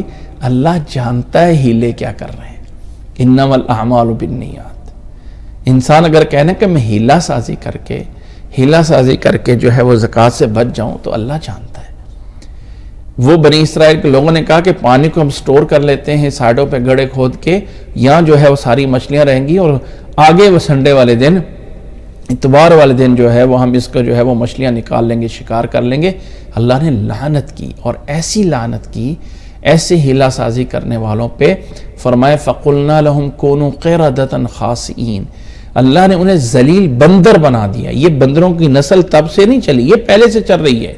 وہ لوگ جو بندر بنے تھے وہ مر گئے، یہ نہیں ہے کہ یہ وہی بندروں کی نسل بنی اسرائیل کی چلتی ہوئی آ رہی ہے، یا یہ کہا جائے کہ انسان اصل میں بندر تھا، اور وہ جیسے ڈاروین کا وہ نظریہ ہے ارتقاء کہ انسان جو ہے وہ بندر سے انسان بنا ہوا، نہیں، انسان ہی ہے شروع سے۔ انسان کو اللہ تعالیٰ نے آدم علیہ السلام سے پیدا کر کے مٹی سے انسان ہی بنایا ہے، انسان بندر سے نہیں بنا ہوا ہے۔ اگر بندر سے انسان بنتے تو آج کچھ اور بھی آگے بن جاتے ہیں نا۔ بھائی بندر سے یہاں پہ پہنچ چکا ہے تو یہاں پہ سٹاپ کیوں لگ گیا ہے؟ اب اس کو آگے کوئی ایلین بن جائے، آگے کوئی فرشتہ بن جائے، آگے کوئی جن بن جائے، آگے کیوں نہیں جا رہا؟ یہیں پہ کیوں رک گیا ہے؟ کیوں یہاں پہ رک گیا ہے؟ بھائی انسان کا جسم تو یہاں سے پیچھے کمزور سے کمزور ہوتا جا رہا ہے۔ پہلے لوگ تو بڑے طاقتور ہوتے تھے، انسان تو ایسا چھوٹا، قد میں بھی چھوٹا ہوتا جا رہا ہے اور اپنی قوتوں میں بھی چھوٹا ہوتا جا رہا ہے۔ یہ تو پھر ترقی کر کے آگے جانا چاہیے، پیچھے کیوں آ رہا ہے؟ اس لیے یہ نظریہ درست نہیں کہ انسان بندر سے بنا ہوا، بندر پہلے سے موجود ہے۔ اس وقت بنی اسرائیل کے لوگ جو بندر بنائے گئے تھے وہ مر گئے تھے۔ فرمایا وَلَقَدْ عَلِمْتُمُ الَّذِينَ اعْتَدَوْا مِنْكُمْ فِي السَّبْتِ فَقُلْنَا لَهُمْ كُونُوا قِرَدَةً خَاسِئِينَ۔ آگے اللہ نے فرمایا فَجَعَلْنَاهَا نَكَالًا لِمَا بَيْنَ يَدَيْهَا وَمَا خَلْفَهَا وَمَوْعِظَةً لِلْمُتَّقِينَ۔ فَجَعَلْنَاهَا، اس واقعے کو ہم نے عبرت بنایا، اس واقعے کو ہم نے جو ہے وہ اگلے پچھلے لوگوں کے لیے لما بین یدیہا وما خلفہا، آگے پیچھے، یعنی آگے سے لما خلفہا، اب پیچھے والے لوگ تو گزر چکے تھے، یعنی اس سے پہلے کے لوگوں کے لیے کیسے عبرت ہوتا۔ لما بین یدیہا وما خلفہا کا مطلب یہ ہوتا ہے کہ آگے سے آگے آنے والے لوگ، آخرت تک آنے والے لوگوں کے لیے اس واقعے کو ہم نے عبرت بنا دیا۔ وَمَوْعِظَةً لِّلْمُتَّقِينَ، اور ڈرنے والوں کے لیے ایک نصیحت ہے کہ اللہ تعالیٰ اس چیز پہ قادر ہے کہ اللہ تعالیٰ چاہے تو گناہ پہ فوری بھی پکڑ سکتا ہے، لیکن پکڑتا نہیں ہے۔ رسول اللہ صلی اللہ علیہ وسلم نے فرمایا ہے کہ جو انسان سجدے میں امام سے پہلے سر اٹھا لیتا ہے، جو انسان سجدے میں امام سے پہلے اٹھ جاتا ہے، اسے ڈرنا چاہیے کہ کہیں اللہ تعالیٰ اس کا چہرہ جو ہے، اس کا چہرہ گدھے کا نہ بنا دے، ایک حمار اور گدھے کی طرح اس کو نہ بدل دیں۔ ایسا ہو سکتا ہے، ایسا اللہ کر سکتا ہے۔ تو اللہ تعالیٰ قادر ہے اس پہ. اس لیے اللہ تعالیٰ نے فرمایا کہ لوگوں یہ دنیا میں واقعہ ایسا ہو چکا ہے کہ اللہ نے انسانوں کو بندر بنایا تھا, اس لیے نصیحت پکڑو اور گناہوں سے دور رہو. آگے اللہ تعالیٰ نے فرمایا وَإِذْ قَالَ مُوسَى لِقَوْمِهِ إِنَّ اللَّهَ يَأْمُرُكُمْ أَن تَذْبَحُوا بَقَرَةً قَالُوا أَتَتَّخِذُنَا هُزُوًا قَالَ أَعُوذُ بِاللَّهِ أَنْ أَكُونَ مِنَ الْجَاهِلِينَ. یہاں سے اب وہ ایک واقعہ شروع ہوتا ہے جس کو ہم گائے کا اور ایک کو کا واقعہ بولتے ہیں. پہلے واقعہ سن لیجئے. خلاصہ یہ ہے, اس واقعے کا بیک گراؤنڈ یہ ہے کہ موسیٰ علیہ السلام کے دور میں ایک جگہ پہ ایک قتل ہو گیا. اس کے قاتل کا پتہ نہیں تھا, اس کے قاتل کا پتہ نہیں تھا. تو جس نے جو ہے وہ قتل کیا اس نے اس کی لاش کو کہیں اور جا کے پھینک دیا. وہاں پہ جو ہے وہ اختلاف ہوا آپس میں, کس نے مارا ہے, کس نے مارا ہے, کس نے مارا ہے. تو الغرض نتیجہ یہ ہوا کہ موسیٰ علیہ السلام تک بات پہنچی اور موسیٰ علیہ السلام نے کہا کہ اس کا اللہ تعالیٰ کی وحی سے ذریعہ بنایا کہ ایسا ہے کہ تم ایک قربانی دو, ایک قربانی دو. اچھا, قربانی کس چیز کی چیز جاتی ہے اللہ تعالیٰ کے ہاں؟ ایک جو ہے وہ چھوٹی قربانی ہوتی ہے اور وہ قربانی جو ہے وہ جیسے بکرے کی ہے, بکری, اور ایک بڑی قربانی ہے, اونٹ کی ہے, گائے کی ہے. تو یہ ایک قربانی ہوتی ہے. اگر آپ لوگ آدم علیہ السلام کا واقعہ ہم آگے چل کے پڑھیں گے تو آدم علیہ السلام کے 2 بیٹوں میں بھی اختلاف ہوا. تو کہا کہ اذ قربا قربانا, قربانی پیش کی, قربانی پیش کی گئی, اور قربانی پیش کرنے کے بعد پھر ایک کی قبول ہوئی اور ایک کی قبول نہ ہوئی. ویسے ایک بھی یاد رکھ لیں کہ پہلے قوموں میں ایسا ہوتا تھا کہ اللہ تعالیٰ سے کچھ لینے کے لیے انسان کو پہلے کچھ صدقہ کرنا پڑتا ہے. ویسے اگر صورت مجادلہ آپ لوگوں کے سامنے ہو تو وہاں پہ صورت مجادلہ کی آیات میں اللہ تعالیٰ نے ایک آیت کی طرف میں اشارہ فرما دیتا ہوں. آیت جو ہے وہ صورت مجادلہ کی میں اس میں پڑھ کے سنا دیتا ہوں کہ اللہ تعالیٰ نے شروع میں مسلمانوں پہ ایک چیز جو ہے وہ لازم کی تھی. اللہ تعالیٰ نے مسلمانوں پہ ایک چیز لازم کی تھی, اور وہ کیا لازم کیا تھا کہ اے مسلمانوں, نبی صلی اللہ علیہ وسلم سے ملنا ہونا, نبی صلی اللہ علیہ وسلم سے ملاقات کرنی ہے نا, تو پہلے کچھ اللہ کے راستے میں صدقہ کرو اور پھر جو ہے وہ تم کرو. یا ایھا الذین آمنوا اذا ناجیتم الرسول فقدموا بین ایدیکم صدقات. یا ایھا الذین آمنوا اذا ناجیتم الرسول فقدموا بین ایدیکم صدقات. میں اگر اس کا جو ہے وہ یہاں سے یعنی اگر آپ لوگوں کو یہ دکھانا بھی چاہوں, صدقات سورۃ مجادلہ میں ہے, سورۃ مجادلہ میں ہے. جی, یہ آیت میں دوبارہ سے سامنے کر رہا ہوں کہ اللہ تعالیٰ نے فرمایا ہے اے ایمان والو, اے ایمان والو, یا ایھا الذین آمنوا فإن لم تفعلوا صدقات. جی, یہاں پہ وہ آیت, ایک منٹ, صدقات سورۃ مجادلہ میں حدید میں اشفقتم, یہ آیت اگلی ہے, اس سے جو ہے وہ پچھلی آیت میں جو ہے یہ موجود ہے. میں اس کی پچھلی آیت جو ہے نکال دیتا ہوں. سورۃ مجادلہ میں اگر ہم دیکھ لیں, سورۃ مجادلہ کی آیت نمبر ہے, آیت نمبر 11 ہے, جس میں اللہ تعالیٰ نے فرمایا ہے یا ایھا الذین آمنوا اذا ناجیتم الرسول. اللہ نے فرمایا یا ایھا الذین آمنوا اذا ناجیتم الرسول فقدموا بین یدی نجواکم صدقات صدقہ ذالکم خیر لکم واطہر فإن لم تجدوا فإن اللہ غفور رحیم. پھر آیت نمبر 13 میں فرمایا اشفقتم ان تقدموا بین یدی نجواکم صدقات فإن لم تفعلوا وتاب اللہ علیکم فاقیموا الصلاۃ وآتوا الزکاۃ واطیعوا اللہ ورسولہ واللہ خبیر بما تعملون. یہ 2 آیتیں سورۃ مجادلہ کی آیت نمبر 12 اور آیت نمبر 13 میں اللہ تعالیٰ نے مسلمانوں کو ایک حکم دیا ہے, حکم دیا تھا, اور وہ حکم یہ تھا کہ نبی سے ملاقات کرنی ہے نا تو پہلے اللہ کے راستے میں صدقہ کر کے آؤ, اور جب اللہ کے راستے میں صدقہ کر لو گے تو پھر جب تم نبی سے ملاقات کرو گے تو یہ تمہارے لیے زیادہ بہتر ہے. ذالکم خیر لکم واطہر فإن لم تجدوا، اگر نہیں مل رہا تو وہ ایک الگ بات ہے، اللہ غفور رحیم ہے۔ اس کی اگلی آیت میں بعد میں جا کے یہ حکم ختم کر دیا اور اللہ نے فرمایا اَأَشْفَقْتُمْ أَن تُقَدِّمُوا بَيْنَ يَدَيْ نَجْوَاكُمْ صَدَقَاتٍ، تم جو ہے اس سے ڈر گئے ہو کہ ہمارا تو مال دولت ختم ہو جائے گا، جب بھی ملنا ہے پہلے صدقہ کر کے جاؤ۔ ایسا کچھ نہیں ہے، اللہ نے تمہیں معاف کر دیا، تمہاری توبہ قبول ہے، بس نماز قائم کرو، زکوٰۃ ادا کرو، اللہ اور اللہ کے رسول کی اطاعت کرو۔ یہ مفہوم پایا جاتا ہے سورۃ مجادلہ کی آیت نمبر 12 اور 13 میں۔ یہاں پہ میں ایک بتانا چاہتا ہوں کہ آخر موسیٰ علیہ السلام کے دور میں یہ ایک طرف بندہ مقتول ہوتا ہے اور دوسری طرف گائے کا ذبح کا کیا تعلق ہے بھائی؟ اصل مقصد ہے کہ اللہ تعالیٰ سے جب کوئی بڑا کام لینا ہے تو انسان کو چاہیے کہ اللہ کے راستے میں صدقہ بھی کرے۔ ویسے میں ایک بات کو سمجھانے کے لیے کہہ رہا ہوں، اگرچہ اس کا کوئی بڑا فائدہ نہیں ہے، لیکن لوگ نظر مانتے ہیں، منت مانتے ہیں، میرا اگر یہ کام ہو گیا نا، میں اللہ کے لیے جو ہے وہ 100 نفل پڑھوں گا، میں 10 نفل روزے رکھ لوں گی، میں جو ہے وہ 100 روپے اللہ کے راستے میں دوں گا، میں 10,000 دوں گا، میں 5، یہ نظر مانی جاتی ہے۔ یہ تصور بھی کہاں سے آیا ہے؟ اللہ تعالیٰ ہمارے اس 100 روپے کا، اس 10,000 کا، اس 4 روزوں کا، 20 نفلوں کا محتاج نہیں ہے، لیکن اللہ تعالیٰ سے لینے کے لیے ان تنصر اللہ ینصرکم، قانون یہ ہے کہ یہاں پہ عدلے کا بدلہ ہے، لینا ہے تو دینا پڑے گا، اور وہ اگرچہ دیا ہوا بھی اللہ کا مال ہے۔ تو اصل تصور پیچھے یہ تھا کہ موسیٰ علیہ السلام نے کہا کہ تمہیں اللہ تعالیٰ سے جاننا ہے نا کہ قاتل اس کا کون ہے۔ اگر تم جاننا چاہتے ہو کون قاتل ہے تو پہلا کام کرو نا، اور وہ کام کیا ہے؟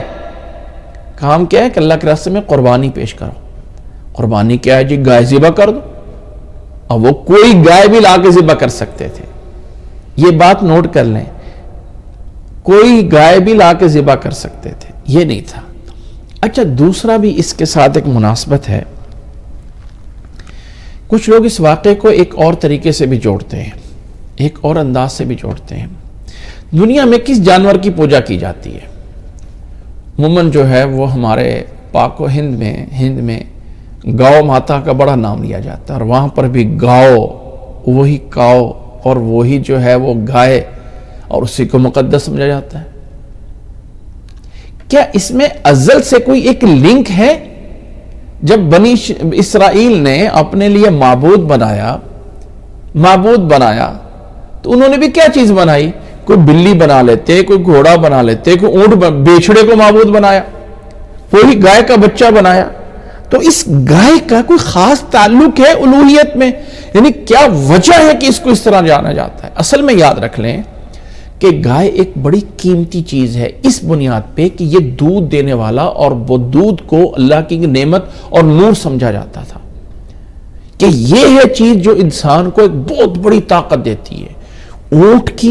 اونٹ اور گھوڑا ایسے مال کے ہے، ایسے انسان کی جائیداد کے بڑی چیز ہے، اور گائے ایسے نعمت کے ہے۔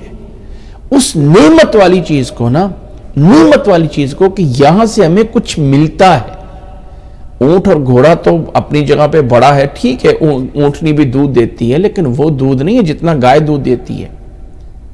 تو اس بنیاد پہ یہ جانور کہیں نہ کہیں خیر اور بھلائی اور اس کا جو ہے ویلیویبل رہا ہے۔ تو اس ویلیویبل چیز کو یہ تو نہیں کہا گیا کہ اس وقت ہم کہتے ہیں جی چھوٹی قربانی بکرے کی اور چھترے کی مہنگی ہوتی ہے، وہ بھائی یہ دور کے ساتھ بدل جاتا ہے۔ ایک دور تھا کہ ویلیو جس کی ہوتی تھی وہ بڑے جانور کی ہوتی تھی، بڑے جانور کی ویلیو ہوتی تھی۔ تو یہ ذہن میں رکھ لیجئے گا کہ موسیٰ علیہ السلام کے دور میں اصل مقصد یہ تھا کہ اللہ تعالیٰ سے پوچھنا ہے نا قاتل کون ہے، تو پہلے قربانی پیش کرو۔ وہ جیسے آدم علیہ السلام کے بیٹوں کو کہا گیا تھا قربانی کرو، یہاں پر بھی جیسے سورۃ مجادلہ کی میں نے ایک سمجھانے کے لیے کہا ہے کہ شروع میں تھا کہ نبی صلی اللہ علیہ وسلم سے ملاقات کرنی تو اللہ کے راستے میں صدقہ کرو، دینا غریبوں کو ہے، لیکن رب کی طرف کوئی بڑی نیکی کر کے آؤ، وہ بعد میں منسوخ کر دیا گیا، اور یہ جو شق تھی مسلمانوں میں وہ سب پوری نہیں کر سکتے تھے، تو اللہ نے شفقت کر کے اس چیز کو ختم کر دیا کہ نبی صلی اللہ علیہ وسلم سے ملاقات کے لیے صدقہ پہلے کرنا ضروری نہیں ہے، کر سکتے ہو اس کے بغیر بھی نبی سے ملاقات۔ تو بہرحال موسیٰ علیہ السلام کے دور میں وہ جو ایک مقتول ہو گیا، اس کا قاتل چاہیے تھا، تو کون بتائے؟ موسیٰ علیہ السلام نے کہا پہلے گائے ذبح کرو۔ اب کوئی بھی گائے ذبح کر سکتے تھے۔ یہ واقعہ اللہ تعالیٰ نے اس سیاق و سباق میں لے کے آئے ہیں کہ یہ قوم کا مزاج کیا تھا اللہ کا حکم ماننے میں۔ اللہ نے ہفتے والے دن منع کیا، انہوں نے نافرمانی کی۔ اللہ تعالیٰ نے گائے کو ذبح کرنے کا حکم دیا، انہوں نے کیسے اس میں جو ہے الٹے راستے اختیار کیے۔ مقصد یہ ہے، یہ کوئی بڑا واقعہ اس انداز سے نہیں ہے۔ اس میں کوئی شک نہیں کہ سورۃ بقرہ میں بقرہ کا لفظ یہیں پہ آیا ہے، اسی میں آیا ہے، لیکن یہ نہیں مقصد ہے کہ یہ واقعہ بہت بڑا ہے۔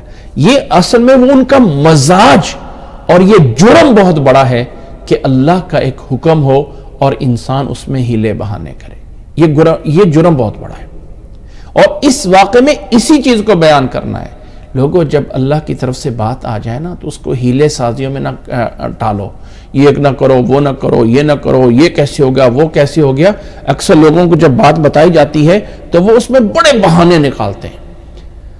تو اللہ تعالیٰ نے فرمایا وَإِذْ قَالَ مُوسَىٰ لِقَوْمِهِ إِنَّ اللَّهَ يَأْمُرُكُمْ أَن تَذْبَحُوا بَقَرَةً۔ موسیٰ علیہ السلام نے کہا اللہ تمہیں حکم دیتا ہے گائے ذبح کرو۔ قَالُوا أَتَتَّخِذُنَا هُزُوًا، کیا تم ہمارے ساتھ مذاق کرتے ہو؟ قَالَ أَعُوذُ بِاللَّهِ، اللہ کی پناہ کہ میں جاہلوں میں سے ہو جاؤں مذاق کر کے۔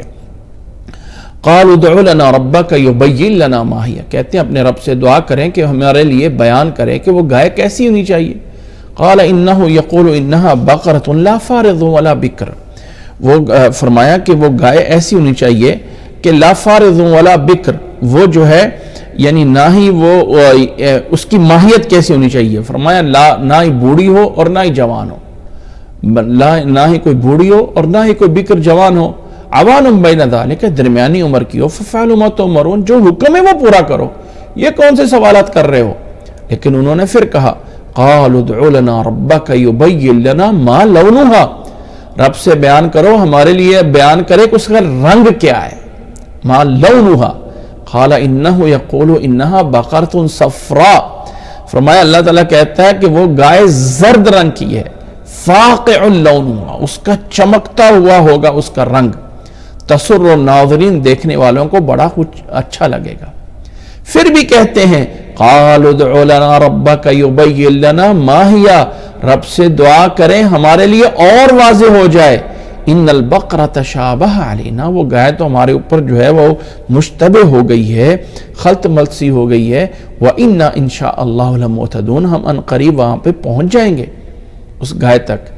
قال انه يقول انها بقرة لا ذلول تثير الارض ولا تسقي الحرث، فرمایا کہ وہ گائے ایسی ہے کہ لا ذلول تثير الارض، نہ ہی ایسی وہ کمزور ہے کہ زمین کے اندر جو ہے وہ اس نے کبھی ہل چلائے ہوں، ولا تسقي الحرث، اور نہ ہی اس نے کبھی پانی کھینچا ہو، مسلمۃ، صحیح سلامت پوری خوبیوں کے ساتھ، لا شیئۃ فیہا، اس میں کوئی عیب نہیں ہونا چاہیے۔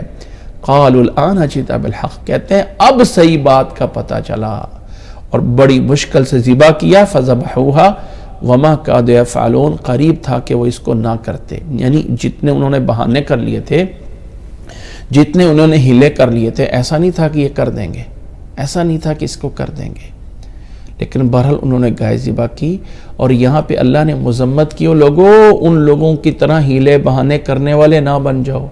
اگر شروع میں کوئی بھی گائے لا کے ذبح کر دیتے، اللہ کے راستے میں قربانی کر دیتے، صدقہ کر دیتے تو بات ختم تھا، لیکن جیسے جیسے انسان پوچھتا جاتا ہے، کچھ لوگوں کو جب سوال کا پتہ چلتا ہے نا تو وہ کہتے ہیں کہ میں اس کی اور تہ میں پہنچے، اور تہ میں پہنچے۔ اور بھائی جتنا انسان عمل کر سکتا ہے کرے، اگر انسان بال کی کھال اتارنا چاہے تو کبھی نہیں اتر سکتی ہے۔ اللہ کے نبی صلی اللہ علیہ وسلم نے ایک موقع پہ فرمایا کہ حج فرض ہے۔ ایک صحابی نے کہا افی کل عام، کیا ہر سال؟ آپ صلی اللہ علیہ وسلم خاموش رہے۔ بعد میں اس کو آ کے کہا کہ بھئی جتنی بات بتائی جائے اتنے پہ عمل کرو، اور جس کو چھوڑ دیا جائے اس کو چھوڑ دو. اگر میں کہہ دیتا ہاں تو ہر سال حج فرض ہو جاتی اور تم نہ کر پاتے.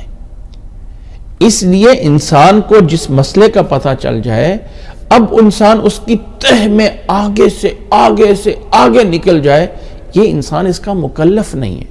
جو چیز آپ کے سامنے موجود ہے آپ کو غالب گمان یہ ہے کہ یہ چیز حلال اور پاک ہے، آپ کا جہاں تک بس چلتا ہے، جہاں آپ کے اختیار میں، وہاں تک ریسرچ کرنا آپ کی ذمہ داری ہے. لیکن اگر آپ کہیں کہ میں اس چیز کو اس کی سرے سے تہ سے لے کے جہاں سے یہ پیدا ہوئی ہے اور اب تک میں اس کی پوری ہسٹری جب تک نہ نکال لوں تب تک میں اس کو حلال یا حرام پہچان کے نہیں چھوڑوں گا، تو ایسا ہونا ممکن نہیں ہے. ایسا ہونا ممکن نہیں ہے. یہ دنیا غالب پہ چلتی ہے، اغلبیت پہ چلتی ہے، غالب گمان پہ چلتی ہے. مسلمان ملک ہے تو یہاں تقریباً ذبح کرنے والے سارے مسلمان ہیں، لیکن ان مسلمانوں میں کوئی غیر مسلم بھی تو ہو سکتا ہے، کسی کو کیا پتا. لیکن غالب چونکہ مسلمان ہیں اس لیے اغلبیت کو سامنے رکھتے ہوئے مسلمانوں کا ذبح کیا ہوا حلال ہے. لیکن جہاں غالب غیر مسلمان ہیں وہاں پہ ان کا ذبح کرنے میں بارے میں ریسرچ چاہیے کہ واقعتاً ذبح ہے یا نہیں ہے، واقعتاً ذبح کیا ہوا ہے کہ نہیں ہے، اتنا جاننا ضروری. اب آپ پوچھیں جی اچھا جی ہاتھ دھویا تھا، اچھا جی آپ جو ہے وہ بسم اللہ پڑھی تھی، ذرا پڑھ کے سناؤ کیسے پڑھی تھی، یہ پڑھا تھا. اگر یہ کنفرم اتنا سا کرنا ضروری ہے لیکن اتنا آگے نہ جائیں، اتنا آگے نہ جائیں، اس میں کوئی شک نہیں. میری بات کا نوٹ کر لیں، یہ نہیں کہ اس سے کوئی ناجائز مطلب لے لے.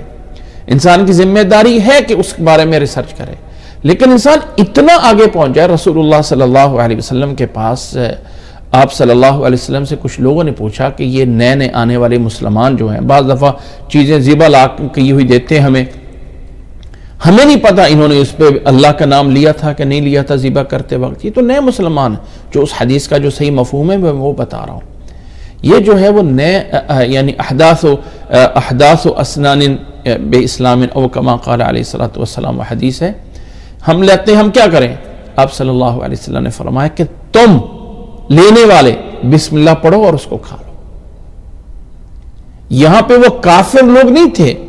بعض لوگوں نے اس سے دلیل لینا چاہیے کہ وہ کافروں کا ذبح کیا ہوا نہیں، وہ نئے مسلمان ہونے والوں کا ذبح کیا ہوا تھا، وہ ان بدووں کا ذبح کیا ہوا تھا جن کو پورا صحیح طرح اسلام کا طریقہ بھی پتہ نہیں تھا. یہ نہیں کہ غیر مسلم کا ذبح کیا ہوا ہے اور آپ اس پہ بسم اللہ پڑھ کے کھا لو. جیسے کہ کئی لوگوں نے، ہمارے ایک استاد کہا کرتے تھے کہ اسلام اتنا آزاد نہیں ہے جتنا لوگوں نے بنا لیا ہے، اور اتنا مقید نہیں ہے جتنا کہ کچھ لوگوں نے اس کو جو ہے وہ تنگ کر دیا ہے. تو بہرحال یہ واقعہ جو ہے وہ گائے کا واقعے میں اصل چیز یہ ہے کہ انسان تعنت ہوتا ہے، بال کی کھال اتارنا. وہ جیسے ایک دفعہ وہ ہسٹری میں غالباً کسی سے پوچھا گیا، غالباً رسول اللہ صلی اللہ علیہ وسلم کے کوئی صحابی ہیں کیا ہیں، کسی نے پوچھا جی احرام کی حالت میں مچھر اگر مر گیا تو کیا دم لازم آئے گا؟ ابھی انسان احرام کی حالت میں شکار نہیں نہ کر سکتا، جانور کو نہیں مار سکتا، شکار کرنا جائز نہیں. تو انسان نے احرام کی حالت میں مچھر مار دیا، مچھر اس کو کاٹ رہا تھا، اب کیا بنے گا؟ اب بھی تو اس نے ایک جان مار دی ہے. کہا نبی کے نواسے کو شہید کیا پوچھا نہیں ہے، ابھی مچھر مارنے پہ پوچھ رہے ہو. وہ کوفہ سے آنے والے کچھ لوگ تھے جن سے سوال کیا گیا تھا. تو کہنے کا مطلب یہ ہے کہ انسان کے بس میں جہاں تک ریسرچ کرنا ہے وہاں پہ کرے، لیکن آگے تک بال کی کھال اتارنے تک لے کے جاؤ کہ احرام کی حالت میں میرے پاؤں کے نیچے جو کوئی کیڑیاں آ کے جو ہے وہ مر گئی ہوں گی تو اس کا مجھے ہدیہ کیسے دینا ہوگا، میرے سے کوئی مچھر مر گیا ہوگا تو اس کا مجھے فدیہ کیسے دینا ہوگا، مجھ سے کوئی مکھی مر گئی ہوگی تو اس کا جو ہے وہ مجھ سے کیا جو ہے وہ دینا ہوگا. الغرض یہ ساری باتیں انسان کو، جتنا انسان سادہ رہ کے دین پہ عمل کرے گا اتنا ان باتوں کے پیچھے لگ کے دین سے دور ہوتا ہے، قریب نہیں ہوتا ہے. آگے اللہ تعالیٰ نے فرمایا ہے وَإِذْ قَتَلْتُمْ نَفْسًا فَادَّارَأْتُمْ فِيهَا وَاللَّهُ مُخْرِجٌ مَا كُنتُمْ تَكْتُمُونَ.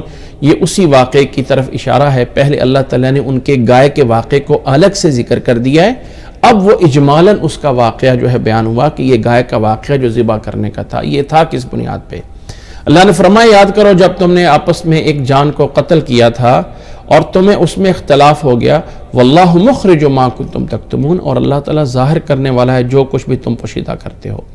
فقلنا، ہم نے کہا تھا، فقلنا اضربوہ ببعضھا، اس کا بعض حصہ اس گائے کے ساتھ جو ہے لگاؤ، جیسے اس نے پھر مردے نے اٹھ کے کھڑے ہو کے بتا دیا تھا کہ میرا قاتل فلاں ہے۔ جس طرح وہ مردہ دنیا میں اٹھ کر یہ بتا سکتا ہے کہ میرا قاتل فلاں ہے، تو اسی طرح اللہ تعالیٰ بھی مردوں کو زندہ کرے گا قیامت والے دن۔ وَيُرِيكُمْ آيَاتِهِ، اور اپنی یہ نشانیاں تمہیں دکھاتا ہے، لَعَلَّكُمْ تَعْقِلُونَ، تاکہ تم عقل کرو۔ ثُمَّ قَسَتْ قُلُوبُكُم مِّن بَعْدِ ذَلِكَ فَهِيَ كَالْحِجَارَةِ أَوْ أَشَدُّ قَسْوَةً، فرمایا اس سب کچھ کے بعد بھی تمہارے دل جو ہے وہ سخت ہو گئے، پتھر کی طرح، بلکہ پتھروں سے بھی زیادہ۔ اگرچہ پتھر بھی ایسے ہیں وَإِنَّ مِنَ الْحِجَارَةِ لَمَا يَتَفَجَّرُ مِنْهُ الْأَنْهَارُ، کہ پتھروں سے بھی کبھی کبھی نہریں جاری ہوتی ہیں۔ وَإِنَّ مِنْهَا لَمَا يَشَّقَّقُ فَيَخْرُجُ مِنْهُ الْمَاءُ، اور پتھر پھٹ جاتے ہیں اور ان سے پانی جو ہے وہ نکلتا ہے۔ وَإِنَّ مِنْهَا لَمَا يَهْبِطُ مِنْ خَشْيَةِ اللَّهِ، اور کچھ پتھر اللہ تعالیٰ کے خشیت اور ڈر سے گرتے بھی ہیں، اور تم ایسے ہو کہ ان پتھروں سے بھی زیادہ ہو جاتے ہو سخت دل۔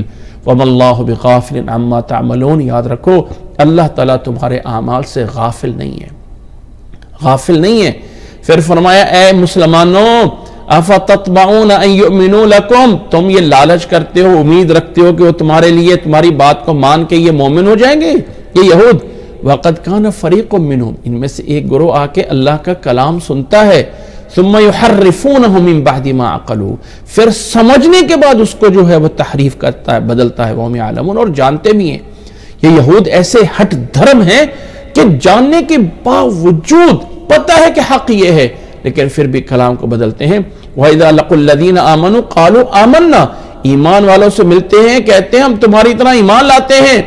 وَإِذَا خَلَا بَعْضُهُمْ إِلَىٰ بَعْضٍ، اور جب علیحدہ ایک دوسرے کے ساتھ جا کے ملتے ہیں کہتے ہیں أَتُحَدِّثُونَهُمْ بِمَا فَتَحَ اللَّهُ عَلَيْكُمْ، کیا تم ان کو وہ جا کے باتیں بتاتے ہو جو اللہ نے صرف تمہیں بتائی ہیں؟ لِيُحَاجُّوكُمْ بِهِ عِنْدَ رَبِّكُمْ، یہ تمہارے رب کے ہاں جا کے تمہارے خلاف گواہی دیں گے، پھر کیا کرو گے؟ افلا تعقلون، کیوں نہیں سمجھتے ہو؟ یہ بیوقوفوں کو یہ نہیں پتا، اولا يعلمون ان اللہ يعلم ما يسرون وما يعلنون، آپس میں یہ تو کہہ رہے کہ او اللہ تعالیٰ نے تمہیں باتیں بتائی ہیں، تم ان کو جا کے بتا رہے ہو۔ اچھا اللہ تعالیٰ نے تمہیں بتایا ہوا ہے کہ ایک نبی آنا ہے، یہ آنا ہے، تو یہ باتیں تم ان کو کیوں جا کے بتاتے ہو مسلمانوں کو؟ او بیوقوفو، تمہیں یہ نہیں پتا کہ تمہاری یہ والی بات اللہ تعالیٰ جان رہا ہے؟ اللہ تعالیٰ جانتا ہے کہ تم آپس میں کیا پوشیدہ کر رہے ہو، ظاہر کر رہے ہو۔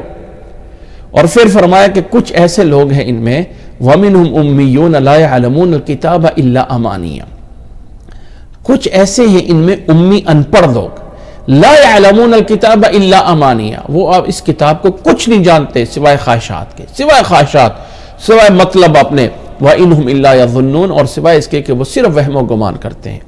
یاد رکھ لیں، میں نے ایک بات بار بار بتائی ہے کہ اللہ تعالیٰ قرآن مجید میں یہ واقعات اس لیے بیان کرتا ہے کہ لوگ ان کو دیکھ کے آگے والی زندگی کو سیدھا بنائیں، سنواریں۔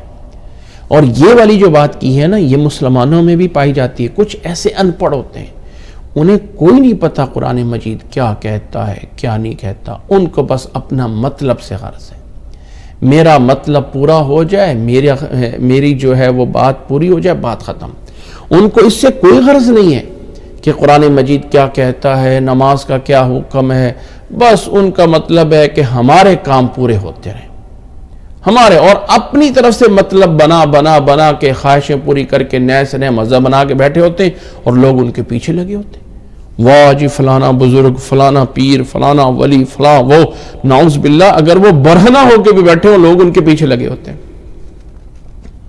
ان کو کچھ نہیں پتا قرآن کیا ہے، نماز کیا ہے، اللہ کا نام کیا ہے، کچھ نہیں پتا، صرف اپنی خواہشات بنا کے بیٹھے ہوتے ہیں۔ ایسے لوگوں سے دور رہیں۔ فرمایا فویل للذین یکتبون الکتاب بایدیہم ثم یقولون ھذا من عند اللہ، اور لوگوں فرمائے فویل، ہلاکت ہے، بربادی ہے پس ان لوگوں کے لیے جو کچھ اپنے پاس سے لکھتے ہیں، اپنے پاس سے باتیں بناتے ہیں بِأَيْدِيهِمْ اپنے ہاتھوں سے ثُمَّ يَقُولُونَ هَذَا مِنْ عِنْدِ اللَّهِ اور پھر کہتے ہیں یہ بات تو اللہ کی طرف سے ہے لِيَشْتَرُوا بِهِ ثَمَنًا قَلِيلًا تاکہ تھوڑا سا فائدہ حاصل لے لیں فَوَيْلٌ لَّهُم مِّمَّا كَتَبَتْ أَيْدِيهِمْ پس بربادی ہے ان کے لیے جو ان کے ہاتھوں میں لکھا وَوَيْلٌ لَّهُم مِّمَّا يَكْسِبُونَ اور بربادی ہے ان کے لیے جو وہ کماتے ہیں وَقَالُوا لَن تَمَسَّنَا النَّارُ إِلَّا أَيَّامًا مَّعْدُودًا اور فرمایا کہ یہود کہتے ہیں ہمیں آگ نہیں لگے گی ہمیں جہنم میں نہیں جانا ہوگا مگر گئے بھی تو تھوڑے سے دن ایک دو دن بعد قُلْ أَتَّخَذْتُمْ عِندَ اللَّهِ عَهْدًا کیا اللہ کے پاس تمہارا کوئی وعدہ ہے جو اللہ نے تم سے کیا ہوا ہے فَلَن يُخْلِفَ اللَّهُ وَعْدَهُ کہ اللہ اس وعدے کی خلاف ورزی نہیں کرے گا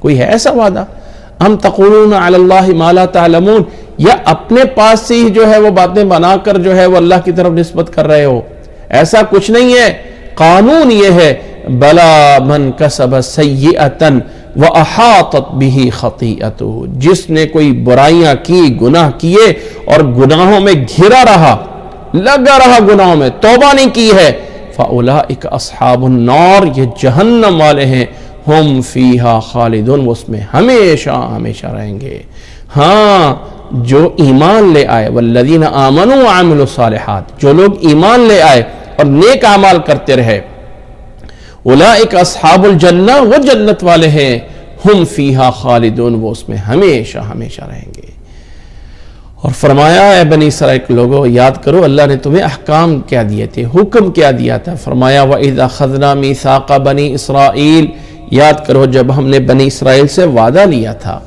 اللہ وَإِذْ أَخَذْنَا مِيثَاقَ بَنِي إِسْرَائِيلَ لَا تَعْبُدُونَ إِلَّا اللَّهِ اللہ تعالیٰ نے وعدہ کیا لیا تھا بنی اسرائیل سے اللہ کے علاوہ کسی کی عبادت نہیں کرنی نمبر 1 وَبِالْوَالِدَيْنِ إِحْسَانًا والدین کے ساتھ حسن سلوک کرنا ہے اسی طرح رشتہ داروں کے ساتھ اسی طرح یتیموں کے ساتھ اسی طرح مساکین کے ساتھ سب کے ساتھ حسن سلوک کرنا ہے وَقُولُوا لِلنَّاسِ حُسْنًا اور لوگوں سے بات کرنی ہے تو اچھے طریقے سے وَأَقِيمُوا الصَّلَاةَ اور نماز قائم کرنی ہے اور زکوٰۃ ادا کرنی ہے کہ اتنے اللہ تعالیٰ نے سارے وعدے لیے تھے بنی اسرائیل سے اور مسلمانوں سے بھی یہی اللہ تعالیٰ نے وعدے لیے ہوئے دین اسلام آدم علیہ السلام سے لے کے محمد صلی اللہ علیہ وسلم تک اخلاق میں اور اخلاقیات میں اور حقوق العباد میں اور ایمانیات میں سیم ہے جو حقوق العباد بندوں کا حق آدم علیہ السلام کے دور میں تھا انصاف عدل وہی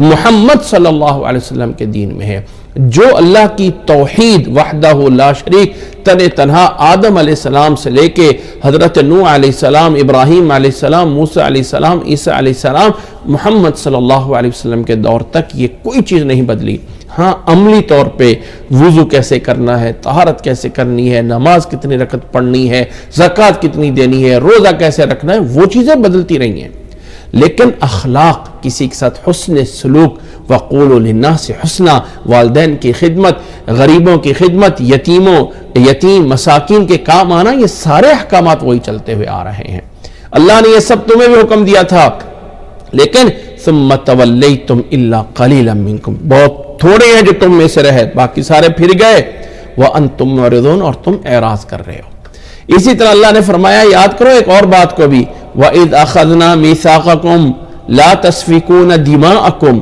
او بنی اسرائیل کے لوگوں تم سے ایک اور وعدہ بھی لیا تھا کہ آپس میں ایک دوسرے کا خون نہیں بہاؤ گے وَلَا تُخْرِجُونَ أَنفُسَكُمْ ایک دوسرے کو گھروں سے نکالو گے نہیں ثُمَّ أَقْرَرْتُمْ تم نے گواہی دی اور اس کا اقرار کیا وَأَنْتُمْ تَشْهَدُونَ اور تم گواہ بھی ہو کہ بنی اسرائیل کا یہ وعدہ ہے کہ ایک دوسرے کو گھروں سے نہیں نکالیں گے لڑ کر ان کے گھروں سے نہیں نکالیں گے لا تخرجون انفسکم من دیارکم اقرار بھی گواہ بھی موجود ہے لیکن اس کے باوجود تم نے اس وعدے کو توڑا اور دوسروں کو ان کے گھروں سے اور اپنے لوگوں کو ان کے گھروں سے نکالا بار اس دور میں بھی اور آج تک اس قوم کی روش چلتی آ رہی ہے کہ دوسروں کے گھروں کو برباد کرنا دوسروں کے گھروں کو نکالنا یہ تب سے چل رہے ہیں اللہ تعالیٰ نے فرمایا ثم انتم ہؤلاء پھر تم وہ لوگ ہیں تقتلون انفسکم ایک دوسرے کو قتل کرتے ہو اور تقتلون انفسکم وتخرجون اللہ تعالیٰ نے ایک منٹ فرمایا ثم انتم ہؤلاء پھر تم وہ ہو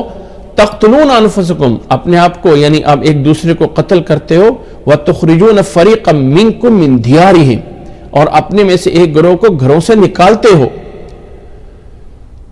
تظاہرون علیہم بالاثم والعدوان، ان پر جو ہے تم گناہ اور زیادتی کے ساتھ تم ان پر جو ہے وہ کرتے ہو.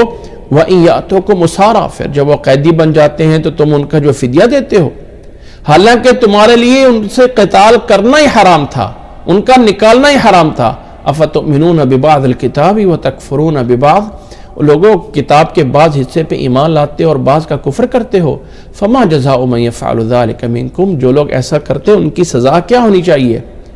صرف یہی سزا ہے، الا خزي في الحیات الدنیا، دنیا میں رسوائی، ویوم القیامت یردون الى اشد العذاب، اور قیامت والدین اس سے بھی سخت عذاب کی طرف لٹائے جائیں گے. وما اللہ بغافل عما تعملون، اور اللہ تعالیٰ ان کے برے کرداروں سے غافل نہیں ہے. ان آیات کا ایک پس منظر ہے، اللہ کے نبی صلی اللہ علیہ وسلم کے دور میں مدینہ میں دو قبیلے آباد تھے، ایک اوس اور خزرج. یہ آپس میں ان کی جنگیں ہوتی رہتی تھیں. یہ یہود کے 3 قبیلے سائیڈ پہ تھے، بنو قریظہ، بنو قینقاع اور بنو نذیر.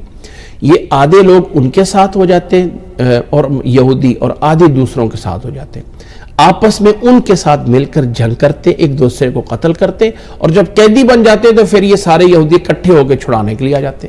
کہتے ہیں جی ہماری کتابوں میں لکھا ہے ہمیں قید نہیں کیا جا سکتا. اچھا جی، جب ایک دوسرے سے لڑائی کر رہے تھے اس وقت بھول گئے تھے کہ بعض چیز پہ ایمان لاتے اور بعض چیز کو چھوڑ دیتے ہو. افتؤمنون ببعض الکتاب وتکفرون ببعض، ایسے لوگوں کی سزا کیا ہے؟ دنیا میں رسوائی اور قیامت والدین ایک سخت عذاب. وما اللہ بغافل عما تعملون، اور اللہ تعالیٰ تمہارے برے کردار سے غافل نہیں ہے. آگے فرمایا اولئک الذین اشتروا الحیاۃ الدنیا بالآخرہ فلا یخفف عنہم العذاب ولا هم ینصرون. یہ وہ لوگ ہیں جنہوں نے دنیا کی زندگی کو آخرت کے بدلے میں لے لیا ہوا ہے. دنیا میں ہمیں سب کچھ مل جائے، آخرت ہمیں کچھ نہیں چاہیے. انہوں نے دنیا میں فائدہ لے لیا ہوا ہے. قیامت والے دن اب ان کے اوپر سزا ہوگی، فلا یخفف عنہم العذاب ولا هم ینصرون. ان پر جو ہے وہ آخرت میں ہوگا کہ نہ ہی عذاب ہلکا ہوگا اور نہ ہی مدد کی جائے گی. اچھا، یہاں پہ ایک بات میں عموماً کئی لوگوں کے ذہن میں آتی ہے کہ ہم کہتے ہیں کافر یہ ہیں، کافر یہ ہیں، کافر یہ. ہم دیکھتے ہیں کہ مسلمانوں کی بنسبت وہ بڑے ترقی یافتہ ہیں، مسلمانوں کی نسبت ان کے پاس بڑی گاڑیاں ہیں، بڑے گھر ہیں، بڑی سہولیات ہیں. مسلمانوں کے پاس یہ نہیں ہے، یہ نہیں ہے، مسلمان آپس میں یہ ہو رہے ہیں. یاد رکھ لو کہ یہ دنیا کی زندگی معیار نہیں ہے اللہ تعالیٰ کیا. اب یہ جو آیت پیچھے والی میں اللہ تعالیٰ نے فرمایا کہ دنیا میں رسوائی ہے، خزی فی الحیات الدنیا. اگلی آیت میں یہ بتا دیا ہے آیت نمبر 86 میں کہ یہ دنیا کی زندگی میں ان کو جو فائدہ مل رہا ہے، دنیا ان کی جنت ہے. ایک کافر جو ہے اس کی دنیا جنت ہے، جتنا فائدہ لینا ہے. بلکہ سورۃ زخرف میں جا کے اللہ تعالیٰ فرمائے گا کہ اگر یہ ڈرنا ہوتا نا کہ مسلمان بھی کافر ہو جائیں گے، اگر یہ ڈرنا ہوتا نا تو ہم کافروں کے گھروں کو سونے چاندی کا بنا دیتے، کافروں کے گھروں کو سونے چاندی کا بنا دیتے. اس لیے کہ یہ تھوڑی سی زندگی ہے، یہاں پہ فائدہ اٹھا لو، اور آخرت میں جا کے اشد العذاب ہے، وہ ہے سخت عذاب. وہ زندگی کبھی انتہا نہیں ہونی ہے. وہ ایک دن دنیا کے 1000 سال کے برابر کا ایک دن ہوگا، اور کہیں ختم نہ ہونے والی زندگی ہے. وہ ہے زندگی اصل. اس لیے یہاں پہ جو تھوڑا سا فائدہ کسی کے لیے نظر آتا ہے نا، یہ کامیابی کا معیار نہیں ہے. ایک بات، اور ایک اس کا دوسرا ہے، ایک جو ہے اس کا دوسرا پہلو ہے.